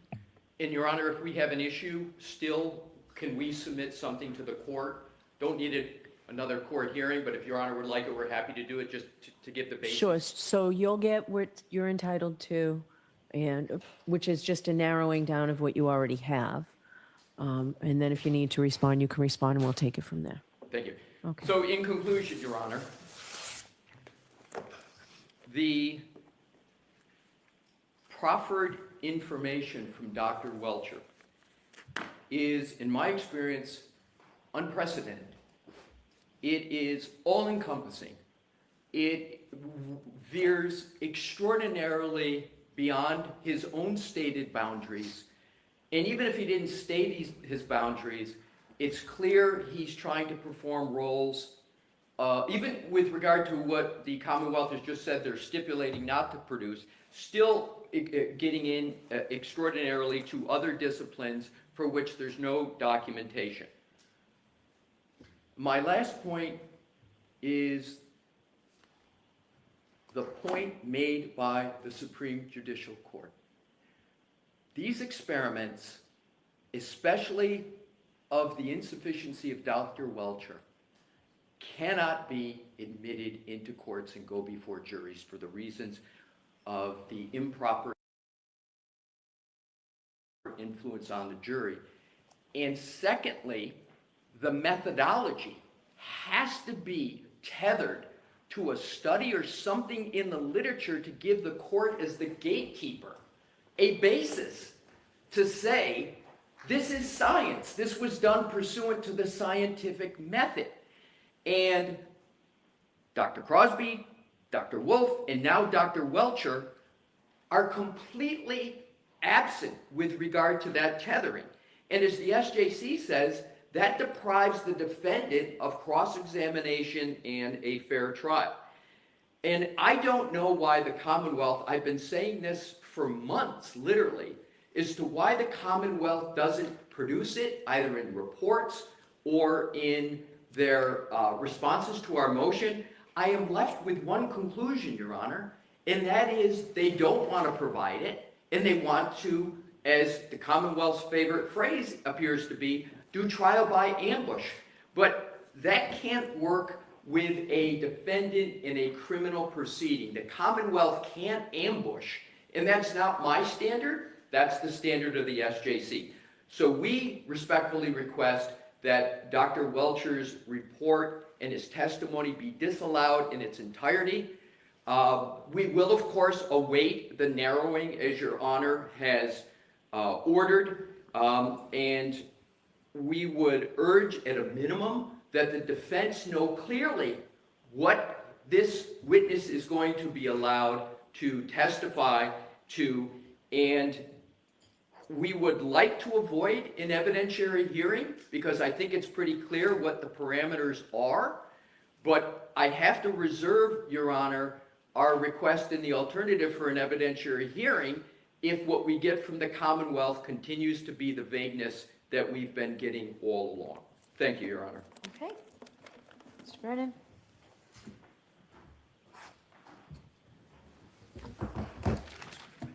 Oh, please.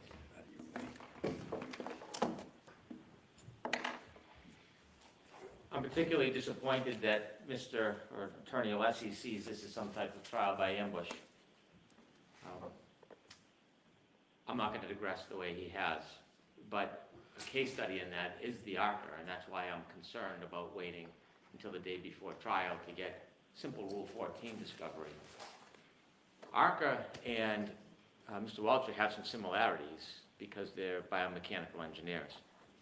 Now, in our production, we gave over 8 gigabytes of information from Dr. Welcher. We gave any reference material, whether he was going to use it or not. We gave all studies, all data, anything that he considered, even if it was irrelevant, we provided to the defense. It was an extraordinary production. I've never seen a more complete production. But Dr. Welcher gave his entire file to the defense with all of the raw material, all of the studies, all of the reference material. It's not limited to this report. As you can see, Dr. Welcher is extraordinarily thorough. You can see in the letter report all of the different things that he looked at, far beyond what any other expert has looked at in this case, far beyond, I dare say, what ARCA even considered in this case. And so it is obvious, but maybe not to the defense, so I will narrow it, that Mr. Welcher, Dr. Welcher, cannot come in and talk about the opinions or testimony of witnesses as it relates to their statements. So, for example, as Attorney Alessi points out, 1C, he won't be able to come in and would not want to come in and say that the witness did not see damage to the taillight. She'll testify to that herself, that there was no damage. In fact, all the witnesses did not see damage to that taillight.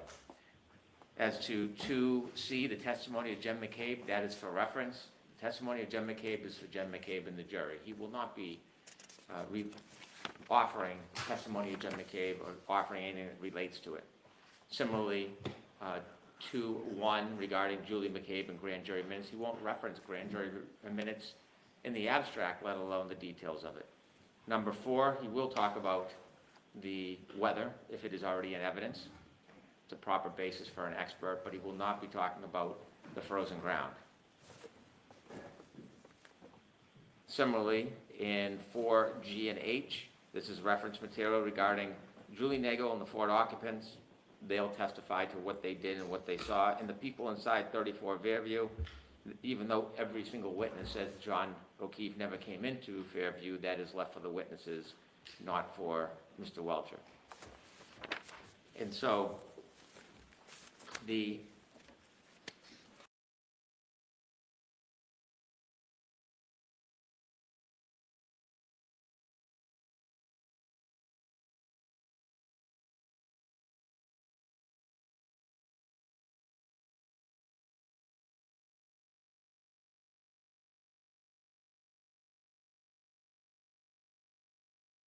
they weren't tethered to a specific study, and the methodology for each one is not outlined in a report.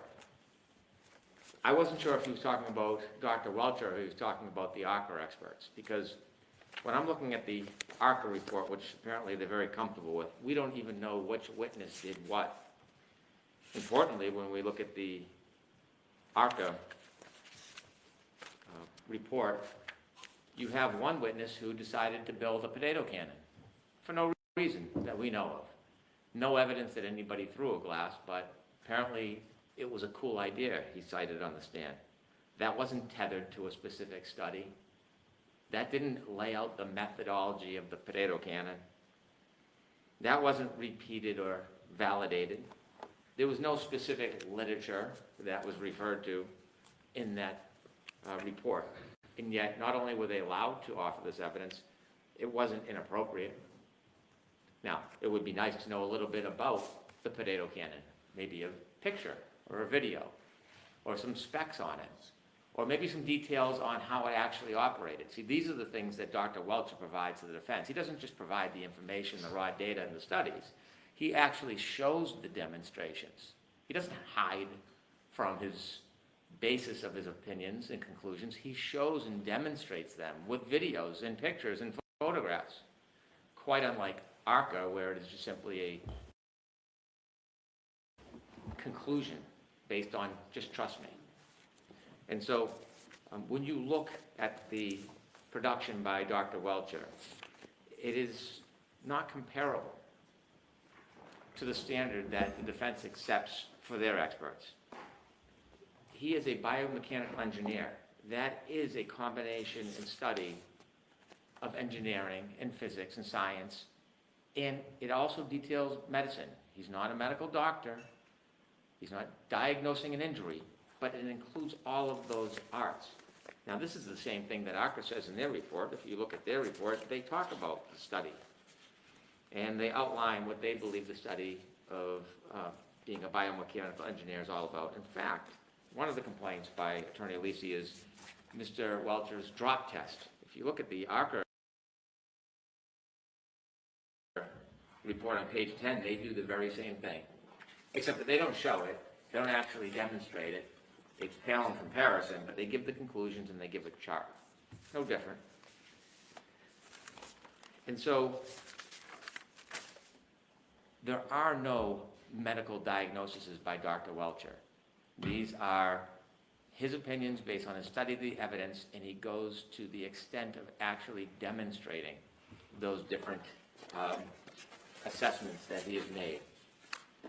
In particular, the defense takes issue with basically everything he's done. And just as a general perspective, they would like the ARCA witnesses to come in and say that the injuries were not consistent with striking the taillight of the Lexus. That's what they want to say. Dr. Welcher's opinion is different. It's the same engineering, it's the same science, it's the same concept, it's just a different opinion than they like. So if they like the opinion, all of these standards that Attorney Alisi is insisting on are excused, but if they don't like the opinion, somehow should be excluded. They're really polar opposites when you think about the perspective and the opinions they're giving. They both have a different opinion about the taillight causing the injury to Mr. O'Keefe's arm. One the defense likes, one they don't. It is the same science, same study, same analysis. And so if it's acceptable for ARCA, it must be acceptable for Dr. Welcher. Dr. Welcher actually downloaded the text stream data. He didn't ignore it. He didn't know that it didn't exist. He didn't fail to consider it. He actually downloaded it himself. He is experienced.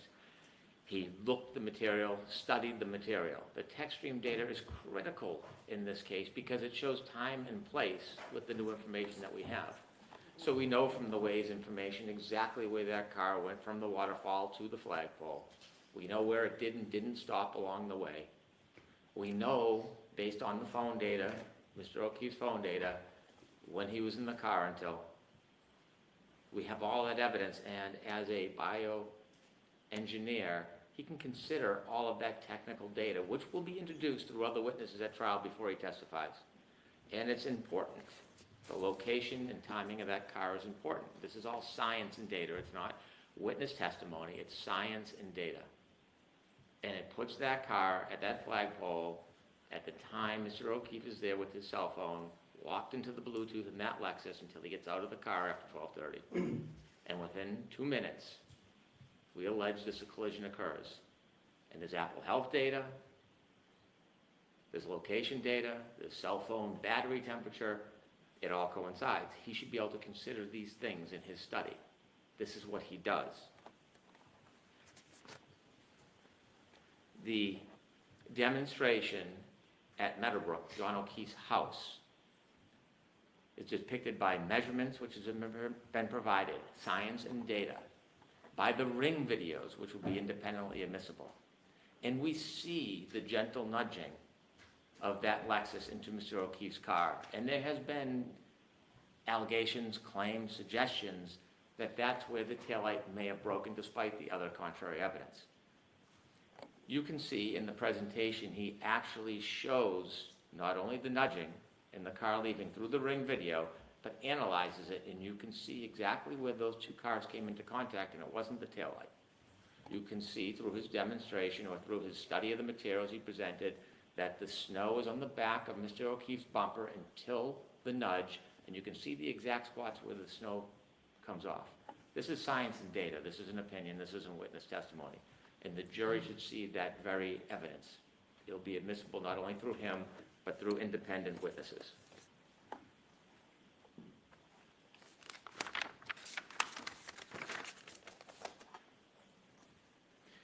The defense takes issue with Dr. Welcher providing an opinion that the lacerations and cuts are consistent with the geometry and orientation of the right taillight. There has been many claims about alternative sources, which the Commonwealth disagrees with, as to those abrasions.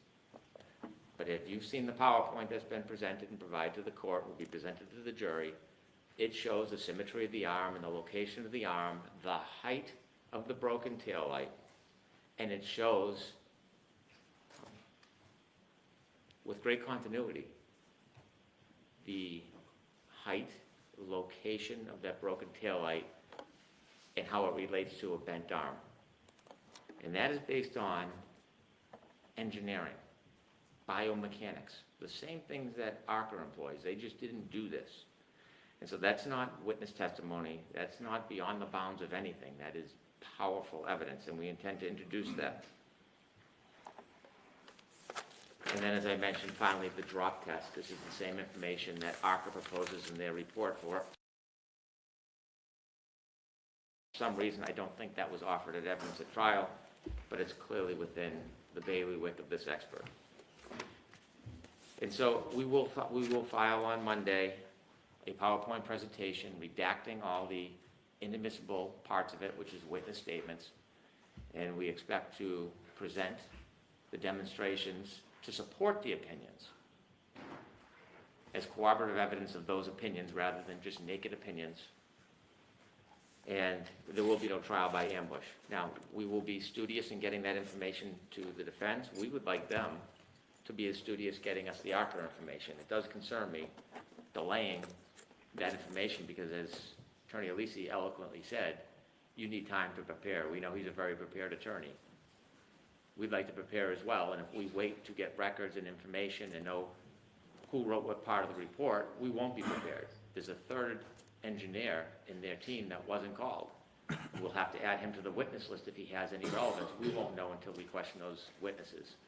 So I think I'm also inclined to ask the court to consider we have that questioning well before their testimony. But we will meet our commitment and provide those slides on Monday. All right. And Mr. Alessi, again, you've already said you agree to talk to Mr. Brennan about the reciprocal discovery. Yes. Okay. May I be heard in response? Sure. Thank you.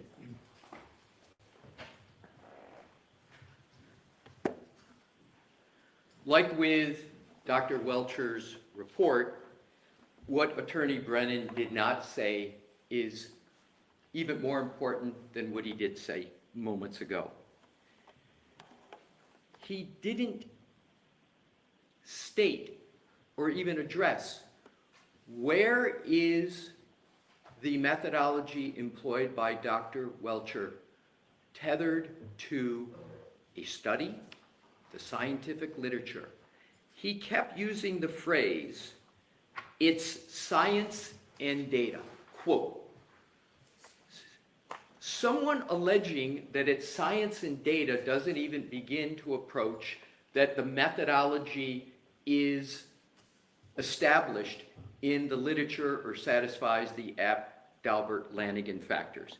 So, Your Honor, on the record before you, there's no better evidence that that tethering doesn't exist than the absence now for the fourth time upon challenge of that in Attorney Brennan's comments. That dooms Dr. Welcher. Now I want to address the false equivalency argument of Attorney Brennan. Attorney Brennan said falsely just now that the ARCA report does not set forth the methodology. There are 14 footnotes in the ARCA report. I just looked at them again. Footnotes 1, 2, and 3 tether the methodology of the ARCA experts, to the literature. The methodology is documented. I do not understand how an attorney can get up and say a report doesn't have something without having a basis for saying it on a key issue that is disputed. Attorney Brennan also falsely stated that ARCA did exactly what Dr. Welcher did with regard to medicine and medical issues. That is completely false. ARCA, as is clear as day from the report, and I'll repeat it, did a force net equals mass time acceleration calculation and said the forces that come from 15 miles an hour, 24 miles an hour, and then, so the unknown is the force, the F in the calculation. What is known is the M and the A. The M is the mass of the head and the mass of the arm. The mass of the head is 11 pounds. The mass of the arm is 11 pounds. You then take the acceleration theory, even assuming the theory of the Commonwealth, which we can test, which is it's 15 miles per hour or 24 miles per hour. You multiply the mass times the acceleration, and you get a force. And then they said this force is expected to cause or not cause these types of injuries. That is a proper biomechanical engineering analysis. The ARCA experts didn't get into pattern recognition with regard to the wounds, the orientation, etc. But most importantly, there is no equivalency between what ARCA did and what Dr. Welcher did. With regard to Mr. Brennan stating, quote, this is what he does, referring to Dr. Welcher. The question is not, is this what he does? The question is what he does rooted in science. And what it means is not just any science, it has to be a commonly accepted, his methodology commonly accepted or satisfying the Dalbert factors. And Mr. Brennan did not contest one aspect. He didn't say, Your Honor, here is where what Dr. Welcher did can be found, it's commonly accepted, either in court opinions, which the court could take judicial notice of, or in peer-reviewed literature, because it's not there. And with regard to the 5 non-exclusive Dalbert factors, I covered that in my presentation in the beginning. I'm not going to repeat it, only to say that Mr. Brennan didn't address any of those 5 factors to show a proper foundation for that. With regard to what Mr. Brennan called arm experiment, relating to a bent arm, relating to injuries. I understand what Dr. Welcher did. The question's not what did he do, but is it accepted in the medical literature?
Brennan's false statements, ARCA did cite to and tether their methodology to the literature.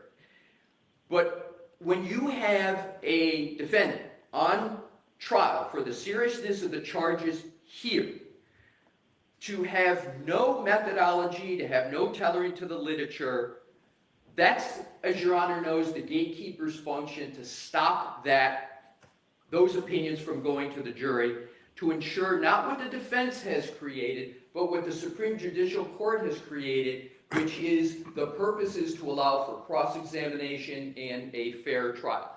They haven't satisfied their burden. They have the preponderance of the evidence burden, and the consequences should be borne by the Commonwealth, not the defendant.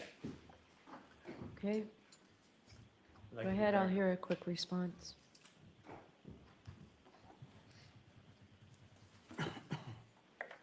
Regrettably, I know Attorney Alisi has decided to join the fray of disparagement. Now, he has said 3 times that I've made false statements. This isn't the first time that Mr. Alesi has tried to portray the Commonwealth as being disingenuous, because they know full well this is being covered by the media, and they want to create a sense to dehumanize anything that they don't like, whether it's the government, the prosecution, the witnesses, or the evidence. There's no place for it. 3 times. This follows when he made representations, reckless representations in court, that Brennan lied 10 times. We found some of those transcripts, and I took enough dignity not to mention it, because I didn't think I needed to, that the transcripts were not even accurate. Mr. Alisi was actually wrong when he was claiming I was lying about reading reports. Now, I don't want to stand up here and have a dispute, but when you use words like false statements as an officer of the court, they better be supported. That is a strong statement to repeatedly make, and it's a tactical one. It's purposeful.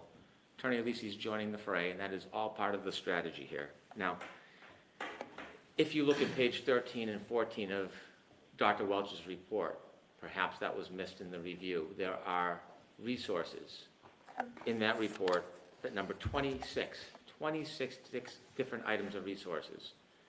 And so if we're talking about support and tethering, it is at the end of the report. It's not footnoted like ARCA, it's at the end of the report.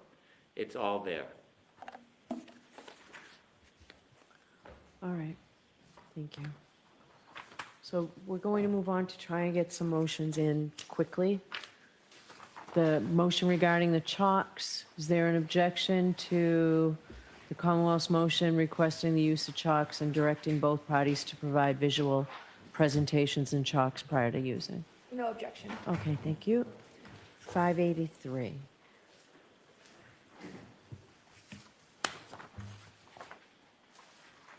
Is there an objection to the Commonwealth's motion in limine to allow the expert Celebrite demonstration? We had it before. Is there an objection to that from the defense? Yes, Your Honor. Okay. All right, is this something that can be done quickly, or is this something you need more time on? 15 to 20 minutes, Your Honor. All right, so we're going to have to table this. We may end up coming back tomorrow. I can do it unless, you tell me what No, Your Honor's let's see what we can get before the luncheon break. The paper number 585, it's the Commonwealth's number 11. Motion eliminate to admit the victim's out-of-court statements relating to John O'Keefe's state of mind, the quals, bins, types of cases. So is there an objection from the defense on that? If there is, I'll hear quickly from the Commonwealth on its motion. There is, Your Honor. Okay, so I'll hear you on this, Mr. Brennan.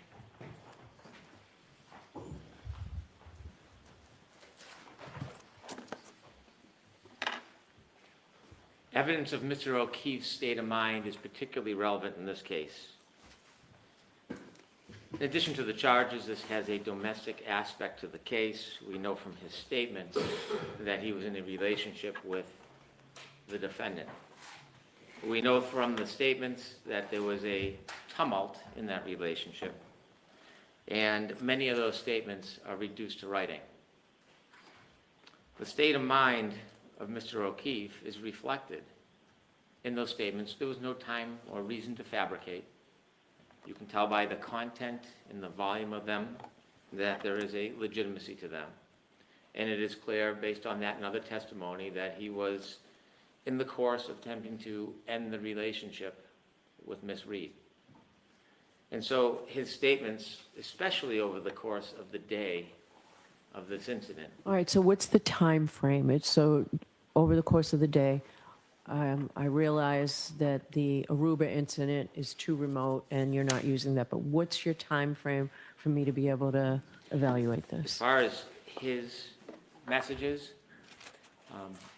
I will Or look. the statements, or the evidence that you're trying to put in under this doctrine? His niece would testify, as she did in the last trial, about the tumult in the relationship. Okay? And we'd introduce the same text messages that we introduced at the last trial, reflecting Mr. O'Keefe's state of mind about the relationship.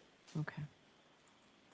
And there would be nothing different from the last trial, other than the fact that we are not going to pursue the Aruba information. So it is actually a narrower time window than before. Okay. All right, I'll hear you, Mr. Jackson. Thank you, Your Honor. I may be a little more brief, given that explanation by Mr. Brennan, than I intended or anticipated. I will say that where the Commonwealth's motion fails is in its explanation as to the relevancy and how it comes in under a state of mind theory. These are obviously hearsay statements. In some cases, they are multiple hearsay statements, or potentially multiple hearsay statements. John O'Keefe's state of mind is irrelevant unless there is a specific admissible evidence that he communicated those statements, and we'll have to sort of take them as they come, given I don't have the full breadth or an understanding of the full breadth of the information that is being sought. Mr. Brennan just indicated it's going to be consistent with the last trial, so that gives me some target range. But without knowing more, under a normal hearsay or even state of mind analysis, it's irrelevant unless there's a specific admissible point that he communicated that, or point at which he communicated that state of mind to Ms. Reed. She was aware of his state of mind, and very importantly, that the information that was communicated to her was of such a nature that she would have acted on it in a manner that's consistent Right, with... that's what we were talking about, the bins, quals, those points that need Correct. to be made. And that's what I'm getting to. With that last point, and to drive this point home, that's preposterous. The idea, there is no evidence to support that last point, that this type of information, let's say, for instance, it's information that he wanted to break up with her, or he was mad at her, or he was angry at her about something, some incident, some specific thing having to do with feeding the kids donuts or not feeding the kids donuts, or they had what was considered and what was testified to in the first trial is a very normal row or argument about something as insignificant as that. The fact is, the state of the evidence is that on the night in question, it's uncontroverted by even the Commonwealth that the two of them were getting along extraordinarily well. The facts are borne out in both videos that are uncontested. They're borne out in witness statement that went uncontested, that they were affectionate, they were happy together. They were described by basically everyone on the Albert side, the McCabe side, as well as individuals who also saw, that were not related to those families, who also saw Karen and John interacting throughout the evening, and they all said that they were getting along very, very well. One person described them, the court may remember this phrase, as lovey-dovey. I think that it's pretty clear that through this testimony, or through this rubric of bringing in John O'Keefe's state of mind, the Commonwealth really wants an opportunity to call one or more or several witnesses who will basically say he wanted to break up with her, she was not a good girlfriend, he didn't like her. That is an assassination of her character. You couch it in whatever terms he wants, but that's really what it is. These witnesses will have no corroboration, we expect. I'm leaving the text messages aside. If there are text messages between John O'Keefe and Karen Reed, that may be a different analysis, but certainly where it comes down to the witnesses, like the niece, they'll have no corroboration or no documents, no writings, no recordings, no videos, no audios, nothing but their word. And to allow a witness to walk in and to say negative things about Miss Reed with no way of verifying those statements is highly prejudicial. It's not just prejudicial, it's far more prejudicial than it would ever be probative in this circumstance. Even if the evidence was that he had discussed breaking up with other people, there are two major impediments to the Commonwealth's request. First, there is no evidence that, for instance, from the niece, I don't believe that there will be evidence, that that was imparted, or those specific conversations were imparted to Miss Reed. The state of the facts very clearly show the opposite. If we look at the circumstantial evidence, the videos of Miss Reed at both C.F. McCarthy that night, as well as at the waterfall that night, showed the two of them getting along, completely inconsistent with two people who were talking about breaking up. John O'Keefe wanting to dump her and her knowing that she was going to be dumped, which is what the Commonwealth is generally suggesting. And second, there's absolutely no evidence that even if she thought that John O'Keefe, if she was aware that John O'Keefe was unhappy in the relationship, that he might want to break up or in the relationship, that would have been a catalyst for murder. And that's where the rubber meets the road in this analysis. That's what the Commonwealth has an obligation to prove before this evidence is admissible. And that's a ridiculous stretch. They'd been together for about 2 years, notwithstanding the prior relationship many years earlier. She had her own career. Karen Reed had her own money. She had her own life. She had her own job, had her own house. She was not dependent upon John for anything, not for money, not for room and board, nothing. They were, at the end of the day, just dating. The fact that she had some text messages with other individuals, or an other individual, Higgins, is actually evidence that she knew she had options, and John O'Keefe likely knew he had options as well. Both of these individuals were not tethered to each other in a way that if one wanted to break up with the other one was going to murder the other one. And that's what the Commonwealth would have to prove to make this admissible. There's no suggestion in the facts that Karen Reed would kill John O'Keefe rather than simply break up with him or allow him to break up with her, and they both go on their own way. It's absurd. And there's no evidence that she was angry with him that night before she got out of her SUV. All of the evidence that we have, all of the uncontroverted evidence that we have, establishes exactly the opposite. They were a loving couple, out one evening, having drinks with friends, in a good mood, and happy with one another. We cite a case called McGraw, I'm familiar with M-A-G-R-A-W. And just for the record, I'll state the site. I think it's at 426 Mass 589. And the McGraw court provided a very defined quote that I think is illustrative for our purposes, Your Honor. Quote, "A murder victim's state of mind may be material to the defendant's motive, but only if the defendant knew of the victim's state of mind, and most importantly," the court's words, not mine, "and most importantly, would be likely to respond to it." The best evidence that this second prong cannot be met is the fact that the Commonwealth will attempt to bring in these prior statements of John, which, if believed, Miss Reed never acted on. In other words, they're going to bring in prior statements to say she would necessarily act on it, and act on it in a violent way that would take someone's life, but at the same time, they're stuck with the very clear fact that if in fact that's true, and it was imparted to her that he was unhappy in the relationship, she never acted on it, not once.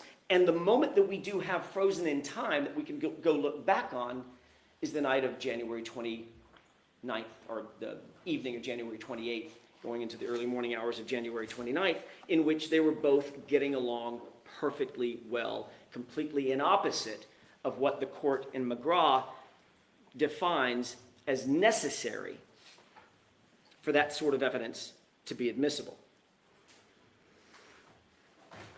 The reason that the Commonwealth's theory for admission doesn't make sense is because it's not really their theory for admission, I suspect. I suspect that it's more that they would like to have someone or some people get on the witness stand and assail Miss Reed's character, make her look bad, and say that she was either a bad girlfriend or that John was not happy with her. It's an attempt to inflame the jury, to make them dislike her for something that has nothing to do with the evidence that she hit him with her SUV on the night in question. And it's a very transparent attempt We strongly believe that this attempt does not meet the evidentiary standards that are required. The Commonwealth cannot meet those standards, and pursuant to McGraw and its progeny, we would ask that this evidence be deemed inadmissible. Okay. Quick follow-up. It seems the thrust of the defense argument, and I appreciate their advocacy and argument, but it's not shared by the Commonwealth, is that they were lovey-dovey and got along well that night. Well, at the time of this incident, it seems there's substantial evidence that Ms. Reed was not happy with Mr. O'Keefe. On 2020, transcript page 43, line 1, she was asked, would you say that you were angry with John that night? Her answer was yes. She was asked by Ms. Voss on June 20th, 2023, about that night, or the day before, and she says, I was temporarily frustrated, it wasn't an argument. She also says to Ms. Voss, were you worried at him or pissed at him or both? I was pissed until I fell asleep. Now, in addition to her anger, she specifies some of the tension. We heard from the testimony of Jen McCabe that when she gave directions to John O'Keefe, she mentioned a mother of a child who Mr. O'Keefe had a prior relationship with. This is minutes before we allege the collision happened. And so in the interviews that she has provided to these different outlets, she discusses the fact that she hears this information and that there was an issue or some type of interaction about the fact that he was previously dated another woman. And this is a conversation that takes place minutes before the collision. And so we have statements from the defendant herself that show the discord in the relationship, the anger, being pissed, the motive. Without reading them, because it's unnecessary, there is substantial corroborative evidence. Not only that the text messages, which are corroborated by the niece's testimony, but the imminency of it, that this is happening in real time, moments before John O'Keefe's death. And so all of this should be admissible. It's all supportive of each other. Your Honor, if I could just correct the record very quickly. Sure. If anything Mr. Brennan just said was true, he might have an argument. My goodness. It's important to get some of the facts right. You got to get some of them right. The conversation that he just referenced with Jen McCabe was the next day. It was the next morning, not minutes before the collision. He's read the every time he stands up, he says, I wasn't there, I read the transcripts. We got to hold him to that burden, Your Honor. You got to get the facts right. That conversation with Jen McCabe was the next morning after John O'Keefe had been found, after he didn't come home. I'm sorry, I just need to correct. I'm sorry, I was talking to my client real quick. I'm not quite My done. apologies. This was during the time after 5:07, after the SUV leaves, we see One Meadows, and Jen McCabe and Carrie Roberts get together, and as they're looking for them, as they're looking for him and searching for him, that's the point at which they have the conversation about being, some other woman, or why he might not have come home, or what her mindset might have been at the time. It's after the fact, well after the fact. The other issues concerning Karen Reed's statements about being upset, or in Gretchen Voss's words, were you pissed at him? It was in context of when. When were you upset with him? When he didn't come back out, when he didn't come back to the car. After she left, she was angry. That's where all the voicemails take place. That's what she was talking about, having been angry. There is no evidence, none whatsoever, no evidence in the record. I want to make this as crystal clear as I can.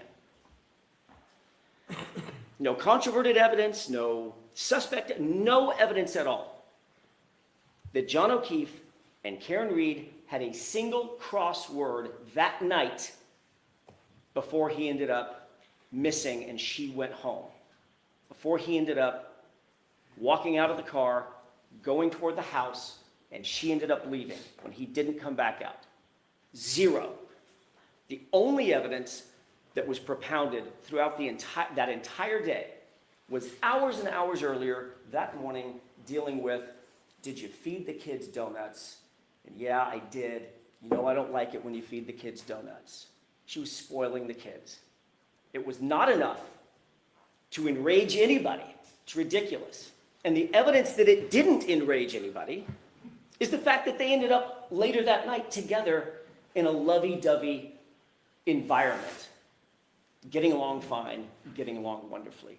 That's why the Commonwealth cannot make their burden to establish that this was the type of information that she would have, by necessity, acted on, and not just acted on in any way, acted on in a way that's consistent with their theory that she would have received the information and murdered him for it. That's the hurdle over which the Commonwealth cannot leap for the admissibility of this type of evidence. It's far, far more prejudicial than it is probative. Okay.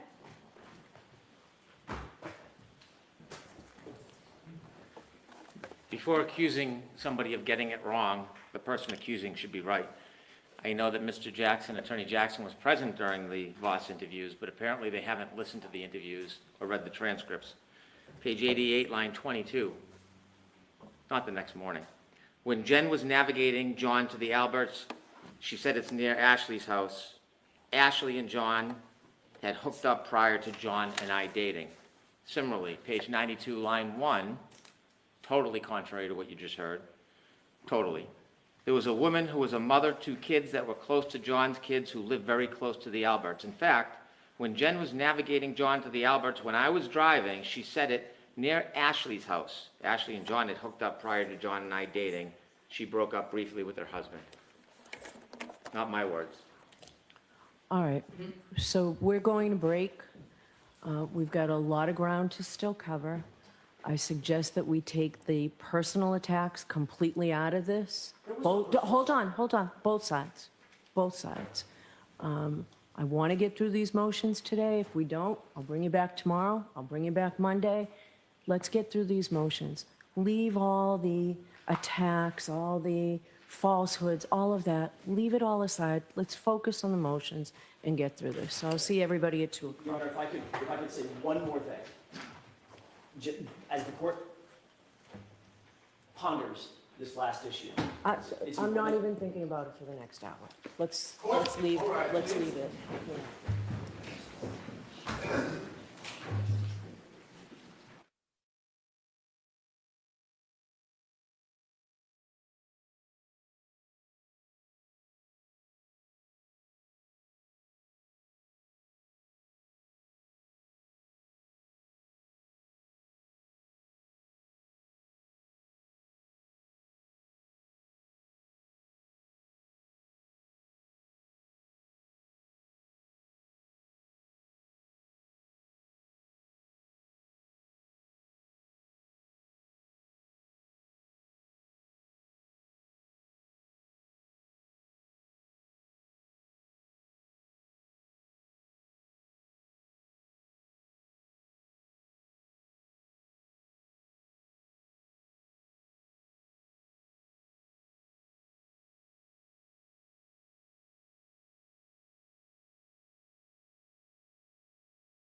And I think we can do it. We need to spend some time talking about voir dire, so I don't want to run out of time for that. So what I plan on doing is finishing these motions by 3 o'clock. We'll give each side 2 minutes. We'll see how we do with that. And we'll try and get through this. Juror questionnaires, have you provided those? Remember we talked about it the other day? Have the two of you worked out a juror questionnaire? I know you asked us to, we have not, we haven't All spoken. right, so or today's the consulted. final trial conference where I'm supposed to have all of this, right? Understood. Can you do it before you finish? Well, let's see where we get with the motions, and we'll see about that. And Your Honor, if I could I finish that last point that I was about to make just before we broke? 30 seconds, Mr. It Jackson. will take me 30 seconds. I want the court to be super, super clear about this one point. What Mr. Brennan referenced, and I understand why he would reference it in the transcript of the Gretchen Voss interview, the reference to the she called John and talked about Ashley's home or Ashley's house. The she was Jennifer McCabe. But on the 28th, calling John to say 34 Fairview is down the street from Ashley's house. My client was not part of that conversation. That was between Jen McCabe, as she testified, and John. Okay. Then the next day is when the conversation, according to Jen, took place about Ashley and could it have been some sort of an interaction or an affair or something like that. Okay. My only point in making this, and I just want the record to be super clear, is I that understand what your point is in making there it. was no animus, no evidence of animus on the night in question. I understand that's your position. We haven't heard the evidence yet. Okay, I just want to make sure all it's right. clear. Thank you.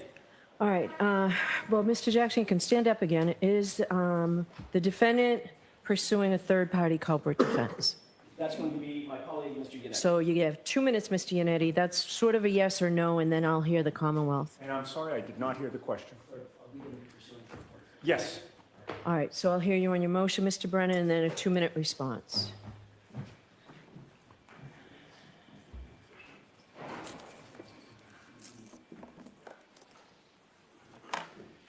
Jimmy, keep track, please. Yeah. Go ahead. Thank you. During the first trial, Your Honor made a ruling prior to defense presenting any evidence or questioning any witness about third-party culprit the defense needed to provide sufficient evidence to pursue or place that issue in front of the jury. The defense, in my opinion, looking at the opening argument, ignored that directive by the court. The very first words of the opening were directed to third-party culprit. And thereafter, throughout the case, there does not seem to be any boundaries, parameters, or identification of the walls or the length of third-party culprit. The varying representations by the defense over time make very unclear what the third-party culprit evidence is, whether it is a particular person, includes particular people, or unknown. We know from the defendant's statements that there was a position taken on the front of the courthouse steps that everybody knew who the third-party culprit was. That position changed. In the Ted Daniels interview, when they were asked about third-party culprit, Mr. Jackson, and the defendant said they did not know. And so despite the recent position that they did not know who the third-party culprit was, in our argument the other day, Attorney Little identified Brian Albert as third-party culprit, Mr. Albert. And so there is this vacillating position on who the third-party culprit is and what evidence they suggest supports third-party culprit. I took an opportunity to go back to the arguments last year for third-party culprit. I have a transcript, and it's equally undefined at that point. And so what we have now is the defense with a hope or an expectation or intention to pursue third-party culprit, but we have no basis for it. The court has been very clear on third-party culprit, and they can't just come in and start accusing people arbitrarily of committing the crime of murder. Section 1105 of the Mass Rule of Evidence makes clear that evidence that a third party committed the crime charged against the defendant. So I will read again the Mass Guide to Evidence. I'm familiar with the law on third-party culprit. Your time is up at this point. See? I've read your motion, I've read your memo, Okay. or the pleadings. Thank you. All right, Mr. Yannetti? Jim, why don't you stand when it's done? Can you stand when it's done? Your Honor, I can't do this in 2 minutes. Well, then we'll hold it. We'll That's hold fine. it to the end. That's fine. All right, Mr. Lessie, I'm going to hold you to 2 minutes. I've got the Commonwealth's motion on the Celebrate demonstration. I'll hear you for 2 minutes on that. My 2 minutes start when I get to the podium. Yes. Thank you.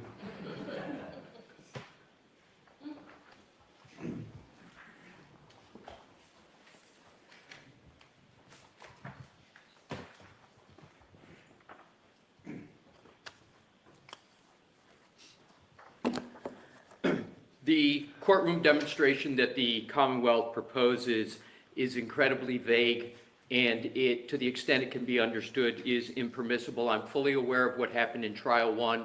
Not only did I read the transcript, I went back and watched the video. The Commonwealth states that they want to conduct, I'm reading verbatim on page 1, a courtroom demonstration of how data was stored within Jen McCabe's cell phone. That's it. No elaboration, what it's going to be. They're looking, to me this is a blank check. Similarly, with regard to Jessica Hyde, we'll use a courtroom demonstration to show jurors information and data on both the phones to explain concepts and to illustrate particular information of importance. Vague, again, we have no idea what it's going to be, nor does the court. And there are similar statements, and also on page 2, they concede they want Mr. Whiffen to use the highly disputed extraction reports to demonstrate Celebrate software. It says this demonstration would closely mirror the actual Google searches, but we don't know how. It's obviously not going to do it. And lastly, with regard to the law, section 1006 talks about the witness presenting the summary is not permitted to state deductions or inferences.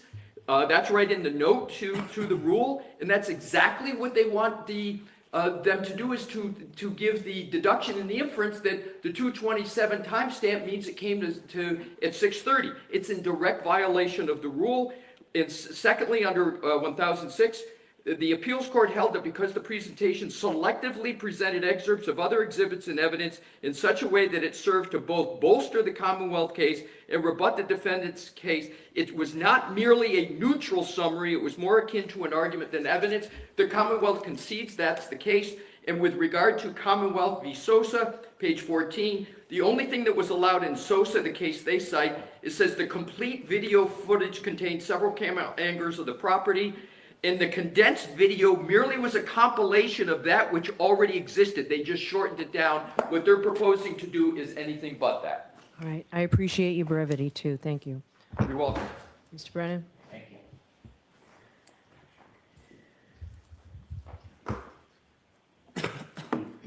The demonstration we would be asking Ian Whiffen to engage in is the same demonstration as he did at the first trial. No different, based on the same qualifications, based on the same experience. It is essential that the jury understand and be able to see the data in action so they can appreciate the legitimacy of how the data is stored and how those windows are opened. As far as Jessica Hyde, we've provided a number of different reports. We would like to provide chalks that come directly from those reports. So if there's anything that's particularly offensive in those chalks, I'm willing to discuss it with the defense. There would be nothing new or different than hasn't already been provided. It would be simply blowing up the photographs or the exhibits in her reports so that the jury can read along and see them. Okay, thank you very much. I'll get a decision quickly to you in that.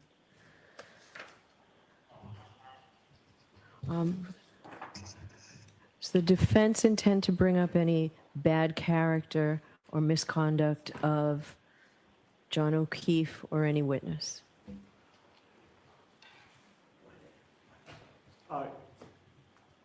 No, bad character evidence is inadmissible. Right. To the extent that evidence could be used for like motive, opportunity, all the alternative, under proposed rule 404, we reserve the right, but we would approach sidebar before introducing any such evidence, and certainly not against John O'Keefe. What do you say, Mr. Brennan?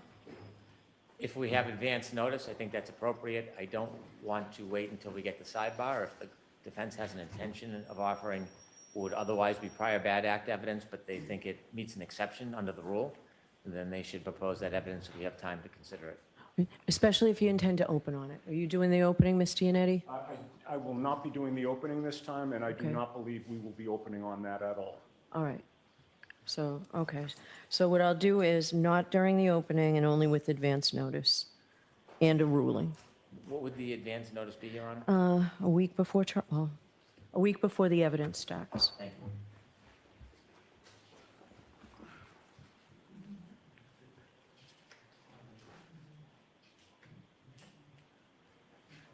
Okay, that's paper 587, Mr. Clerk. Thank you. Commonwealth's motion for an offer of proof regarding calling District Attorney Morrissey and victim witness advocate Steve Nelson. And it also includes a request to exempt from sequestration. Your Honor, with regards to this motion, we have no, on principle, we have no objection to an offer of proof as necessitated by the court's guidance. Yep. The issues do go strictly to trial strategy and attorney work product, so any such offer of proof, we would ask, we make that ex parte. I can tell the court, just to kind of streamline things, we would not be seeking either of these individuals in our case in chief. They would be merely impeachment if necessary. Okay. Certainly, we could make those offers of proof at the appropriate time. Okay, Thank you. all right. I'm satisfied with that. What's the Commonwealth's position? You satisfied with that? I am. I would like the victim witness advocate to be able to. Yes, the victim witness advocate, he'll be able to come in for trial. I wasn't worried about the sequestration aspect of it. I should have mentioned that. Okay.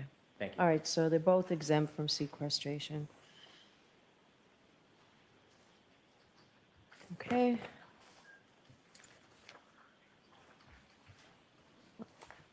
So the other motions do seem like they may take a little bit more time.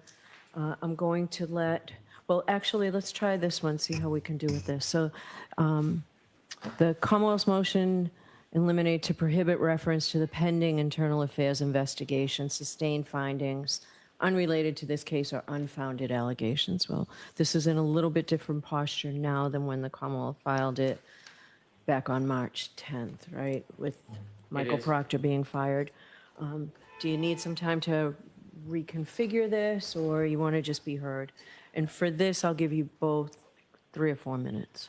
I think it would be helpful to have more time. I can report that when we learned that Mr. Proctor was fired, we filed a request for all the IA files. We included the defense, and I understand there was a production produced to us, Oh, to okay. both of us. Now, I have not seen it. Okay. It may be voluminous. It's something I'd like to review. I'm expecting that there may be many pieces of material in that production that is going to be relevant for the defense in this case. And if I have a chance to review it, much of it I may not object to, but there are some fundamental things I'd object to. Traditionally, ultimate findings or opinions of an advisory board or a body aren't admissible. So there will be some constant argument about what is objectionable, but I think a review of the material is helpful so we can better define what is in there and what should be admissible and what shouldn't. All right, so you just received it. When do you anticipate being able to review it and forward at least what you feel the rules require you to forward?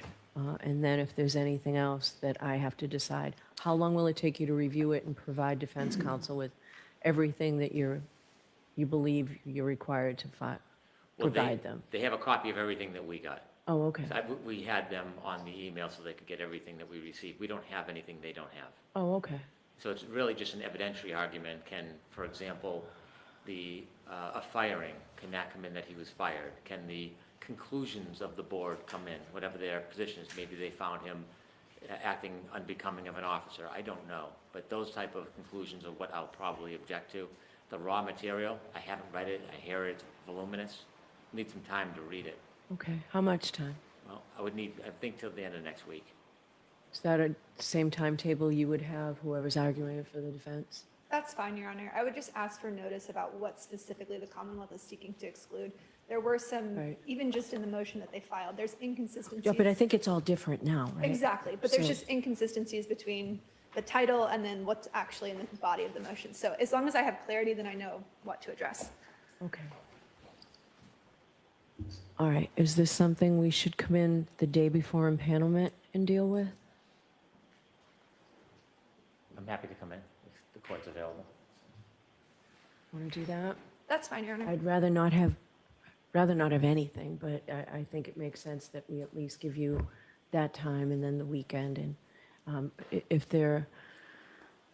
you go through it, I'd like something by next Friday too, if there are materials that the two of you are disagreeing about, so that I can view it next weekend and then we can have a hearing the following Monday, Yes, Your Honor. okay? Does the court intend to have a hearing on the Monday after that? I just would like some time to be able to review their position so I can have time to respond. So you need until next Friday? I'd like to do it before we start the trial, but I suppose we could start the trial and then hear it. That's fine, Your Honor. Can you I'll move have, as quickly as I can. I have a lot of Okay. obligations over the next week. I'll try to facilitate it. I just don't know.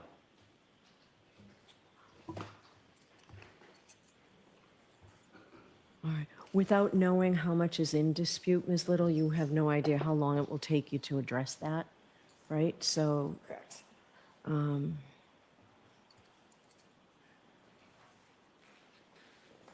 right, so, Mr. Brennan, by the 28th, you're to provide the defendant with anything that is disputed, and when you, or that you feel should be excluded. And when you provide that to the Commonwealth, I'd like you to let me know as well. I will. All right, and then Ms. Little, why don't you tell me on April 1st how much time you need to finish up? It may be nothing, you may have it, and we can do it. So I guess we won't meet on the 31st on this? Thank you, Your Honor. I appreciate that. All right, so on the 1st, you'll tell me how much time you need.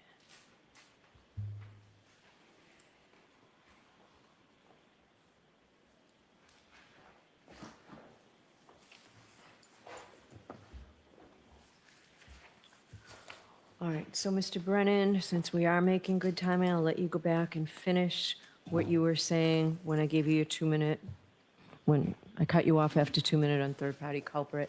And then, Ms. Giannetti, I'll give you both up to 5 minutes on this. 5 minutes is a long time, Ms. Giannetti. Your Honor, Let's see how you do. If the court's inclined to admit the evidence, then I don't need to speak at all. But if Well, you're... last time I said I wasn't excluding it, you just couldn't open on it. Right? So that's where I'm at this point, and I'll hear the different sides. So, If that's the ruling, Judge, I don't need to be heard. and I know, Mr. Brennan, you wanted it in advance, but, you know, I guess I'll hear you on your motion on that then.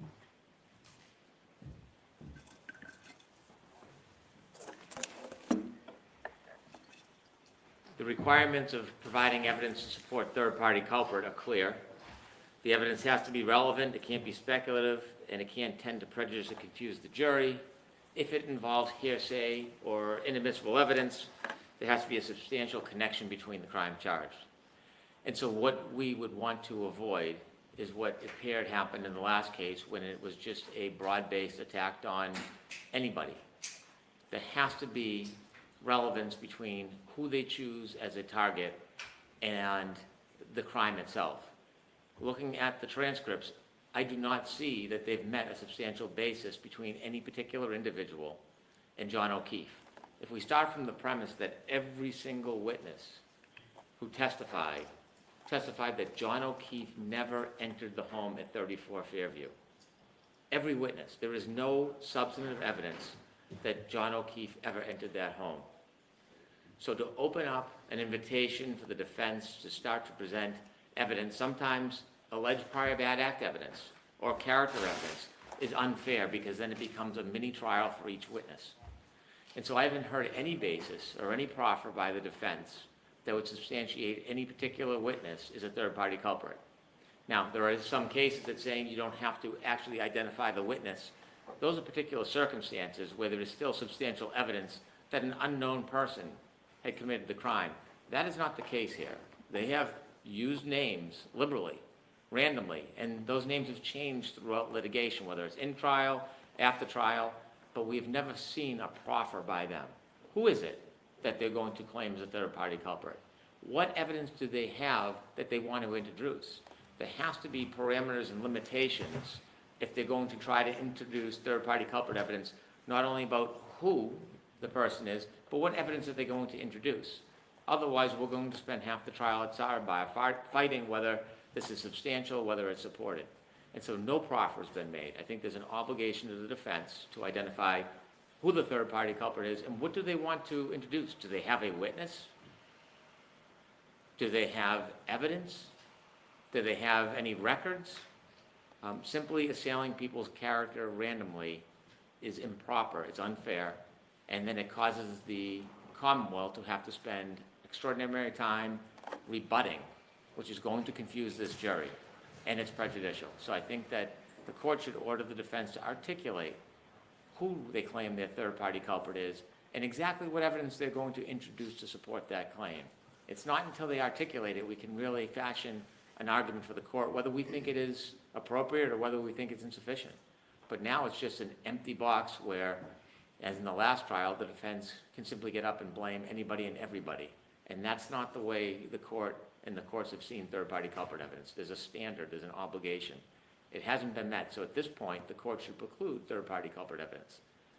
They shouldn't have, they could certainly pursue some type of critique on the police investigation, but as far as third party, without a proffer and a finding, there would be no guardrails, there'd be no parameters, and it would be chaos. All right, so Ms. Giannetti, I will hear from you, and I'd ask you to focus on, could you tell me whether this is pure third-party culprit, third party as it goes to Bowden, or is it simply somebody else did it and we don't know who? It's the second alternative. In other words, Okay, so that's a little bit different, Mr. Brennan, not pure third-party. I'll still, go ahead, you can go over there. It's a little bit different if it's third-party as it goes to Bowden, but we know that it's not admissible if the police didn't know about that third party and not act on it. So are you going to tell us who? Last time you told me you don't have to prove that, but can you make an Well, it's offer? still our position that we don't have to prove or narrow it to one potential third-party culprit. Are you saying it's several? Three, yes. Okay, so can you tell me the three that you say it is? Sure. So the potential third-party culprits that we have identified are Brian Albert, Brian Higgins, and Colin Albert. I have, evidence with regard to each. I'm sensitive to the fact, Your Honor, that, and I have a lengthy argument prepared detailing the evidence against each of them. Do you want to put it in writing? Well, I'm just sensitive to the fact that the court is seeking not to, pollute the potential. So we can do this over here. It's up to Your Honor. Why don't I see you preliminarily over here?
The defense has to make a decision as to what you intend to provide me so that I can make this ruling. So, all right, next is the Commonwealth's motion in limine to exclude the expert testimony of Garrett Wing. I know nothing about this person other than your motion just says that all you have is a CV. Does the defense intend to call this person? I'm going to address that, Your Honor. How would you, I want to make sure I'm within your time constraints, so you want me to stand up? Like 2 minutes. Just my first question is, who is this person and why haven't you complied with your reciprocal discovery obligations? Your Honor, because this witness is pending Dr. Crosby, and he's presented because of Dr. Crosby. So it depends upon what happens with that. If Your Honor is ruling on the motion for reconsideration, then we can have a better answer to your question, but that's the purpose, is to address if Dr. Crosby is going to be allowed to testify, and if so, as to what. And we're happy to provide, once we get that determination, provide all the things that I think Your Honor has in mind. Well, I've already ruled on Dr. Crosby, right? It's just the reconsideration, whether I think I need to rule on it or not. I'd like you to provide the discovery on this, just so we can keep things moving and we don't have to suspend the trial. We will do so, Your Honor. All right, so what do you say, Mr. Brennan? Well, discovery deadlines have passed, and the Commonwealth shouldn't be in a compromised position of receiving late discovery and trying to deal with it, so I'd like a time certain. You probably have it, Mr. Alessi, right? You're very well prepared. Do you have all your reciprocal discovery that you need to give the Commonwealth on this witness? I do not, and not only do I not have all of it, I need to go take a look at to make sure, in light of recent events, that I provide everything to the court. So I can meet a fairly short deadline, assuming I can communicate 3 days. Can you do it by Monday? Yes. Is that acceptable, Mr. Brennan? Yes, thank you. All right, Thank you, Your Honor. thank you. So 6:07, Jim, is the defendant will provide reciprocal discovery by Monday, the 24th.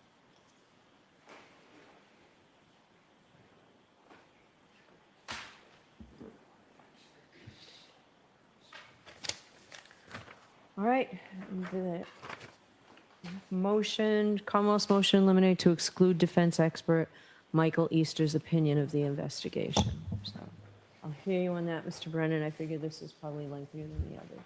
I'm sorry, Your Honor? I figured this might be more than 2 minutes, might be lengthier than the others we've heard.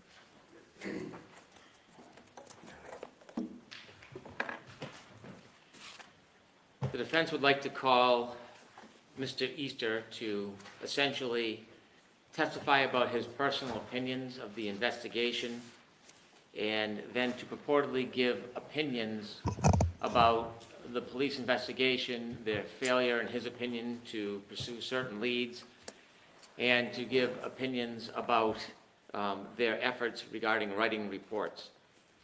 This is, from my perspective, tantamount to having a witness come in and vouch for the credibility of defense arguments and essentially summarize arguments. This really, from my perspective, is the role of the defense attorney, to cross-examine the witnesses, to point out the inadequacies, to introduce any documents they have if they want to try to impeach the witnesses, and then the witness would have the opportunity to respond or explain or admit any type failures. This is an attempt to bolster a potential Bowden defense and a third-party culprit defense. It would involve having Mr. Easter come into court and give his own personal opinions about who a target was or who a third-party culprit may be. That would be totally improper opinion and inadmissible. They would want Mr. Easter to come in and to go through protocol of the state and local police and point out what he thinks is failures. So essentially, he's a witness that would come in, promote the defense theories, tout reasonable doubt, and suggest why somebody else committed the crime. I've done quite a bit of research. This is not a summary witness. This is not a witness that has any relevance other than his own personal opinion.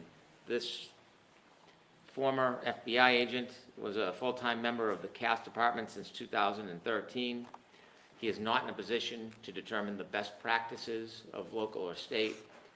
If there are different rules and regulations that the defense will attempt to introduce, that will be a separate grounds of whether they're admissible and whether they can confront the witness. And a witness always has a right to explain or challenge accusations against them. And so I see that this witness is really simply a summary witness for the defense, but not summarizing information that the jury can then digest like information in data records or phone records, rather a summary witness of a witness who wants to come in and give their personal opinions about this case. I don't see any grounds for admissibility for Mr. Easter to come into this case and give his opinions regarding whether he thinks the police investigation was appropriate or not, or whether he would have directed somebody to do something different, and inevitably whether he thinks somebody is a suspect that was not pursued. That is all in the province of the defense in their case and in their cross-examination. So I don't see any relevance whatsoever of Mr. Easter. All right, who's arguing for the defendant? So I need you to start by telling me what you expect him to testify to. I can certainly tell the court that we do not expect to seek testimony or elicit testimony from Mr. Easter as to a third-party culprit. All right, but who is he? He's a retired FBI agent? Correct. So what purpose are you calling him for? What's his testimony on? To opine on the adequacy of the investigation. He is an expert as it pertains to investigations, investigative protocols, the adequacy of a proper investigation, what investigations should look like, what a proper investigation should look like. How is he an expert on that? How is that a field, and how is he an expert on it? I'll go Is through it that. something he's done? Has he testified on that in other courts? He's testified in dozens and dozens, if not hundreds of courts on issues related to investigations. He was a lead case agent for the FBI for many, many years. He taught issues specific to proper investigations and investigative techniques. So do you have a report and CV and all that material Yes. that you can share with me? Sure. I've already shared it with the Commonwealth, but I'm happy to share it with the court as well. If I think I can address many of the court's concerns as it pertains to his expertise and why the law in the Commonwealth allows, in 702, allows him, someone with his credentials, to testify to a very specific issue, like, for instance, something beyond the normal capacity of a layperson or a lay juror, and that is proper investigative techniques. A lay juror might not know, for instance, that collecting items in solo cups or grocery bags would be improper. Mike Easter certainly would know that and could opine on whether or not that followed standard protocols. What he's not going to do to assuage the Commonwealth's concerns, he's not going to or we're not going to seek to elicit testimony from Mr. Easter concerning a third-party culprit or who that third-party culprit was, but merely what investigators should do when they walk up to a crime scene and how those crime scenes should be dealt with, etc. So is the basis of his testimony just crime scene, like collection of evidence, or is it Witness when interviews. somebody tells you somebody may have done it, you're supposed to go follow all those leads? Which is it? That too, both. Because if someone tells you as an investigator someone else may have done it, you're supposed to follow that lead. That is a proper investigative technique. Of course it is. But it also includes, as the court just noted, things like cordoning off the crime scene, maintaining proper logs, evidence recovery, evidence photographing, logging materials that are moved from the crime scene over to the crime lab, how that's supposed to be done, what types of logs are kept and why those logs are kept, how you bag evidence, how you secure evidence, how you maintain the integrity of evidence, and things of that nature. There is certainly, I would indicate to the court that 702 in Massachusetts mirrors very specifically 702 in the federal courts. It's literally, I looked at them side by side, they're nearly word for word. And the advisory committee notes for Federal Rules of Evidence 702 is very, very instructive on this particular issue, specifically as it pertains to somebody with the expertise in a field like crime scene investigations and investigative protocols. And what the advisory committee notes say is, quote, 702, the rule is broadly phrased. The fields of knowledge which may be drawn upon are not merely limited to, quote, scientific and, quote, technical the scientific and the technical, but extend to all specialized knowledge. Similarly, the expert is viewed not in a narrow sense, but as a person qualified by knowledge, skill, experience, training, or education. Thus, within the scope of the rule are not only experts in the strictest sense of the word, for example, physicians, physicists, and architects, but also the large group sometimes called skilled witnesses, such as bankers and landowners testifying to land values. Now, again, obviously, we're not dealing with a banker or landowner, but the advisory notes and the advisory committee on the Rules of Evidence 702, the Federal Rules of Evidence 702, clearly lay out this is exactly the type of field that is subject to expert opinion. Clearly, the Rule 702 allows for experts with specialized experience, specialized knowledge, specialized education, beyond that of an average layperson, in particular, in a field without, or in a particular field, without resort to, for instance, the generalized scientific methodology that we've heard so much about in some of these motions in limine. I can go through some of his credentials, but Mr. Easter is eminently qualified to provide the jury information about proper and accepted investigative techniques and protocols. As the court noted, or as I just noted to the court, he was an FBI special agent for more than 20 years. He formally coordinated with multi-agency investigative gang task forces in Los Angeles. He worked with multiple agencies responding to dozens of crime scenes, including shootings, stabbings, abductions, child abductions, both domestically and internationally. He was the lead case agent who oversaw arrests and indictments. He received awards and recognitions for his work with the FBI, as well as with state agencies in which he was a task force member. For 11 years, he primarily assisted homicide detectives from LAPD, the Los Angeles Sheriff's Department, and the Los Angeles District Attorney, numerous other agencies as well, state and local agencies, with investigations and prosecution of thousands and thousands of homicides, robberies, kidnappings, other violent crimes. His work and assistance on investigations in LA and across the United States and ultimately internationally has been noted by not only the FBI, but those agencies as well. Just a few of Mr. Easter's experiences and involvements in some of the domestic and international cases include the 2015 San Bernardino mass shooting. So are these all on his CV that you're going to give me a copy of? Everything, I believe, all. So I don't need you time again of the restraint. If you're going to give me a copy of the CV, I can read it. You don't need to recite it. It's either, what I was reciting is either in the CV or in his report. Okay, so that's what I need. That would be much more helpful to me.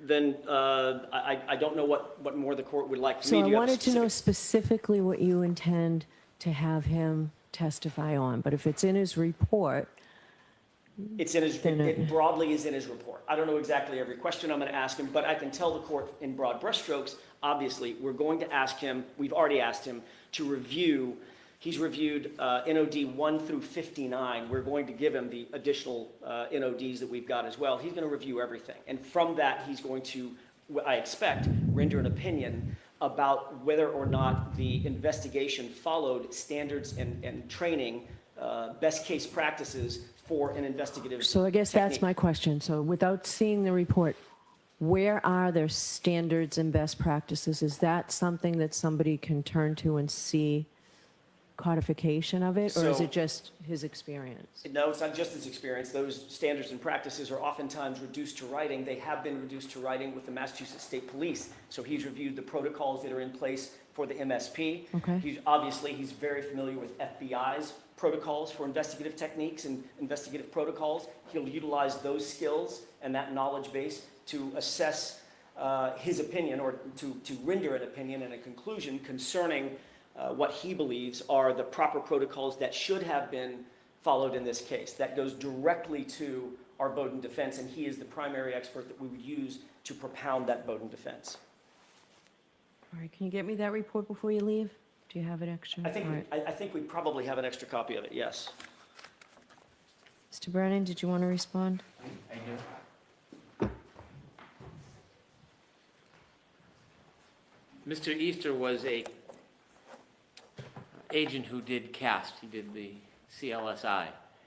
He may have been in hundreds of cases. I'd like to know what cases he's come into court and given his subjective opinion about how he feels an investigation was done. Not a report, not an assignment, but as an expert witness in Bowden. How many cases has he gone into court and testified and been allowed to testify about his personal opinion? His experience in the FBI is different than Canton Police Department and the state police. This is just Monday morning quarterbacking, and it's an attempt to bolster argument by counsel so that they can use some type of opinion to lean on when they're arguing to the jury they should have doubt because of the police investigation. I don't see any recognition under 702 or in law where somebody can come in and subjectively give their opinions. If there is a state police protocol that wasn't followed, then the defense can see if that state police protocol is appropriate. If they're speaking to a state police officer, question them about it and ask them if they did it and why. If this person comes in and gives opinions, there'll be a slew of opinions that are shot like a shotgun approach that will never be able to have an opportunity to explain. Are we going to call in the Canton Police Department again and call in the state police for a second round so they can explain why they chose certain actions that Mr. Easter is criticizing? I don't think this is an appropriate ground for an expert witness. I don't see any cases, I've looked through the state and federal court, that allow an expert to come in on a Bowden defense and give their subjective opinion about an investigation they weren't involved with. I don't know that this witness has ever been qualified as a Bowden-type witness in any court. He may have testified, but about what? And so I think this is a very dangerous proposition. What if the Commonwealth wants to counter and bring in a state police officer to say that the investigation was fantastic, that everybody did a remarkable job under the circumstances? What if we bring in a witness to talk about the fact that the evidence is so overwhelming that it should imply a certain finding by the jury? This invites that. This invites a debate between people's personal opinions. That's done outside of the courtroom, not in a courtroom. We will never have an opportunity to be able to have all the witnesses come back to explain what this witness subjectively thinks was a deficiency. I don't think it's appropriate for expert witness testimony. This is argument by counsel. Your Honor, very briefly, I gently disagree with Mr. Brennan. He indicates that we want to use an expert to bolster our argument. There's another word for that, or another phrase for that. It's called presenting a defense for someone charged with murder. He indicates, well, what are we going to do? This guy's going to get up there and testify. What am I supposed to do? Call a bunch of other Canton PD officers to talk about how great their investigative techniques were? Yeah, there's another word for that. It's called rebuttal. That's what you're supposed to do. And then he says, well, You wouldn't hang be on. objecting if they called somebody in rebuttal to reinforce a great investigation? Oh, no. Oh, no. Mr. Brennan said, what if I called a Massachusetts state police officer to say that this was the best investigation ever? I have two words. Do it. Do it. I'd love that. I'd love a shot Okay, at that. so I said, let's take personal That's out not of an this. invective. That's not a personal shot at Mr. Brennan. I'm just saying, do it. You want to call in another expert? That's a classic battle of the experts. That's fine. I'll put Mike Easter up against any expert they want to call. But the reality is, Your Honor, we're entitled to present a defense. And part of that defense, the Bowden defense, is the adequacy of the investigation. And there's no question that a proper homicide investigation is not something within... I don't know. So if you can give me a case site for that, all right? That expert testimony regarding a Bowden defense, I've never seen it. I've never seen it in research or anything. So I've I'd got like a it. case site. There are certainly cases outside the jurisdiction. Yep, Massachusetts case. If not, you can give me the outside cases, but I don't I believe there's a will. Massachusetts case where this has been done. We have searched and searched for a specific case in Massachusetts. There, to my finding, to our finding, there isn't one directly on point, but there are plenty, there's a myriad cases outside the jurisdiction where investigators are called consistently, especially on behalf of the defense, to talk about adequacy of an investigation. All right. That is an expert field, one that's utilized throughout the So country I all need the some time. authority, and the more persuasive the authority, the better chance you have at this. Okay? Sure. All right. So I think that's it for the motions in limine. Did I miss anything?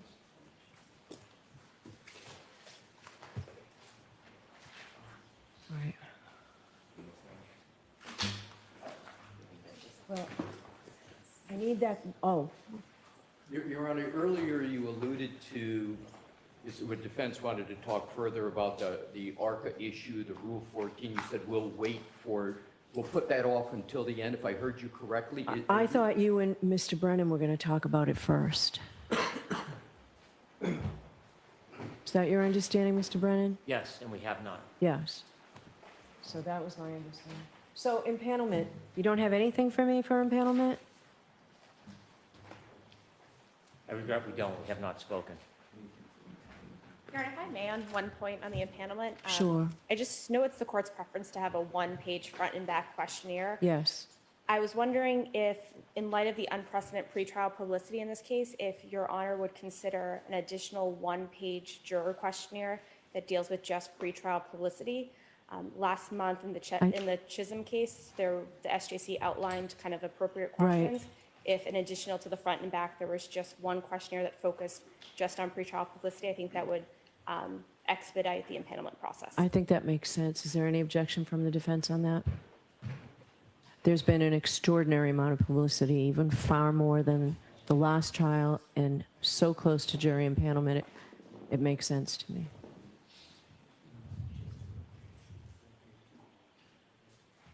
Oh, I'm sorry, Your Honor, I was looking at for outside cases. No, there's no objection. All right. So I need the joint questionnaire, and it can be that third page, Ms. McLaughlin. I think that's a great idea. And I was thinking about Chisholm earlier when I was expecting something from the parties. All right. File your questionnaire, file your proposed questions that you would like me to ask the venire and that you would like to ask at sidebar. I need that by tomorrow. So tomorrow by the close of business, I need that. So if I need to see you again next week, we'll let you know on Monday. All right? Yes, Your Honor. Okay. Obviously, it'd be a day after Monday then, Judge, right? Yes, Mr. Unity, it would be after Monday. We did file 2 motions today that at some point we'll need a hearing on. Okay. The defense just received notice this morning, so they're not prepared for today, but we would want a hearing on both of those motions. The sooner, the better for us. So why don't we come in next week?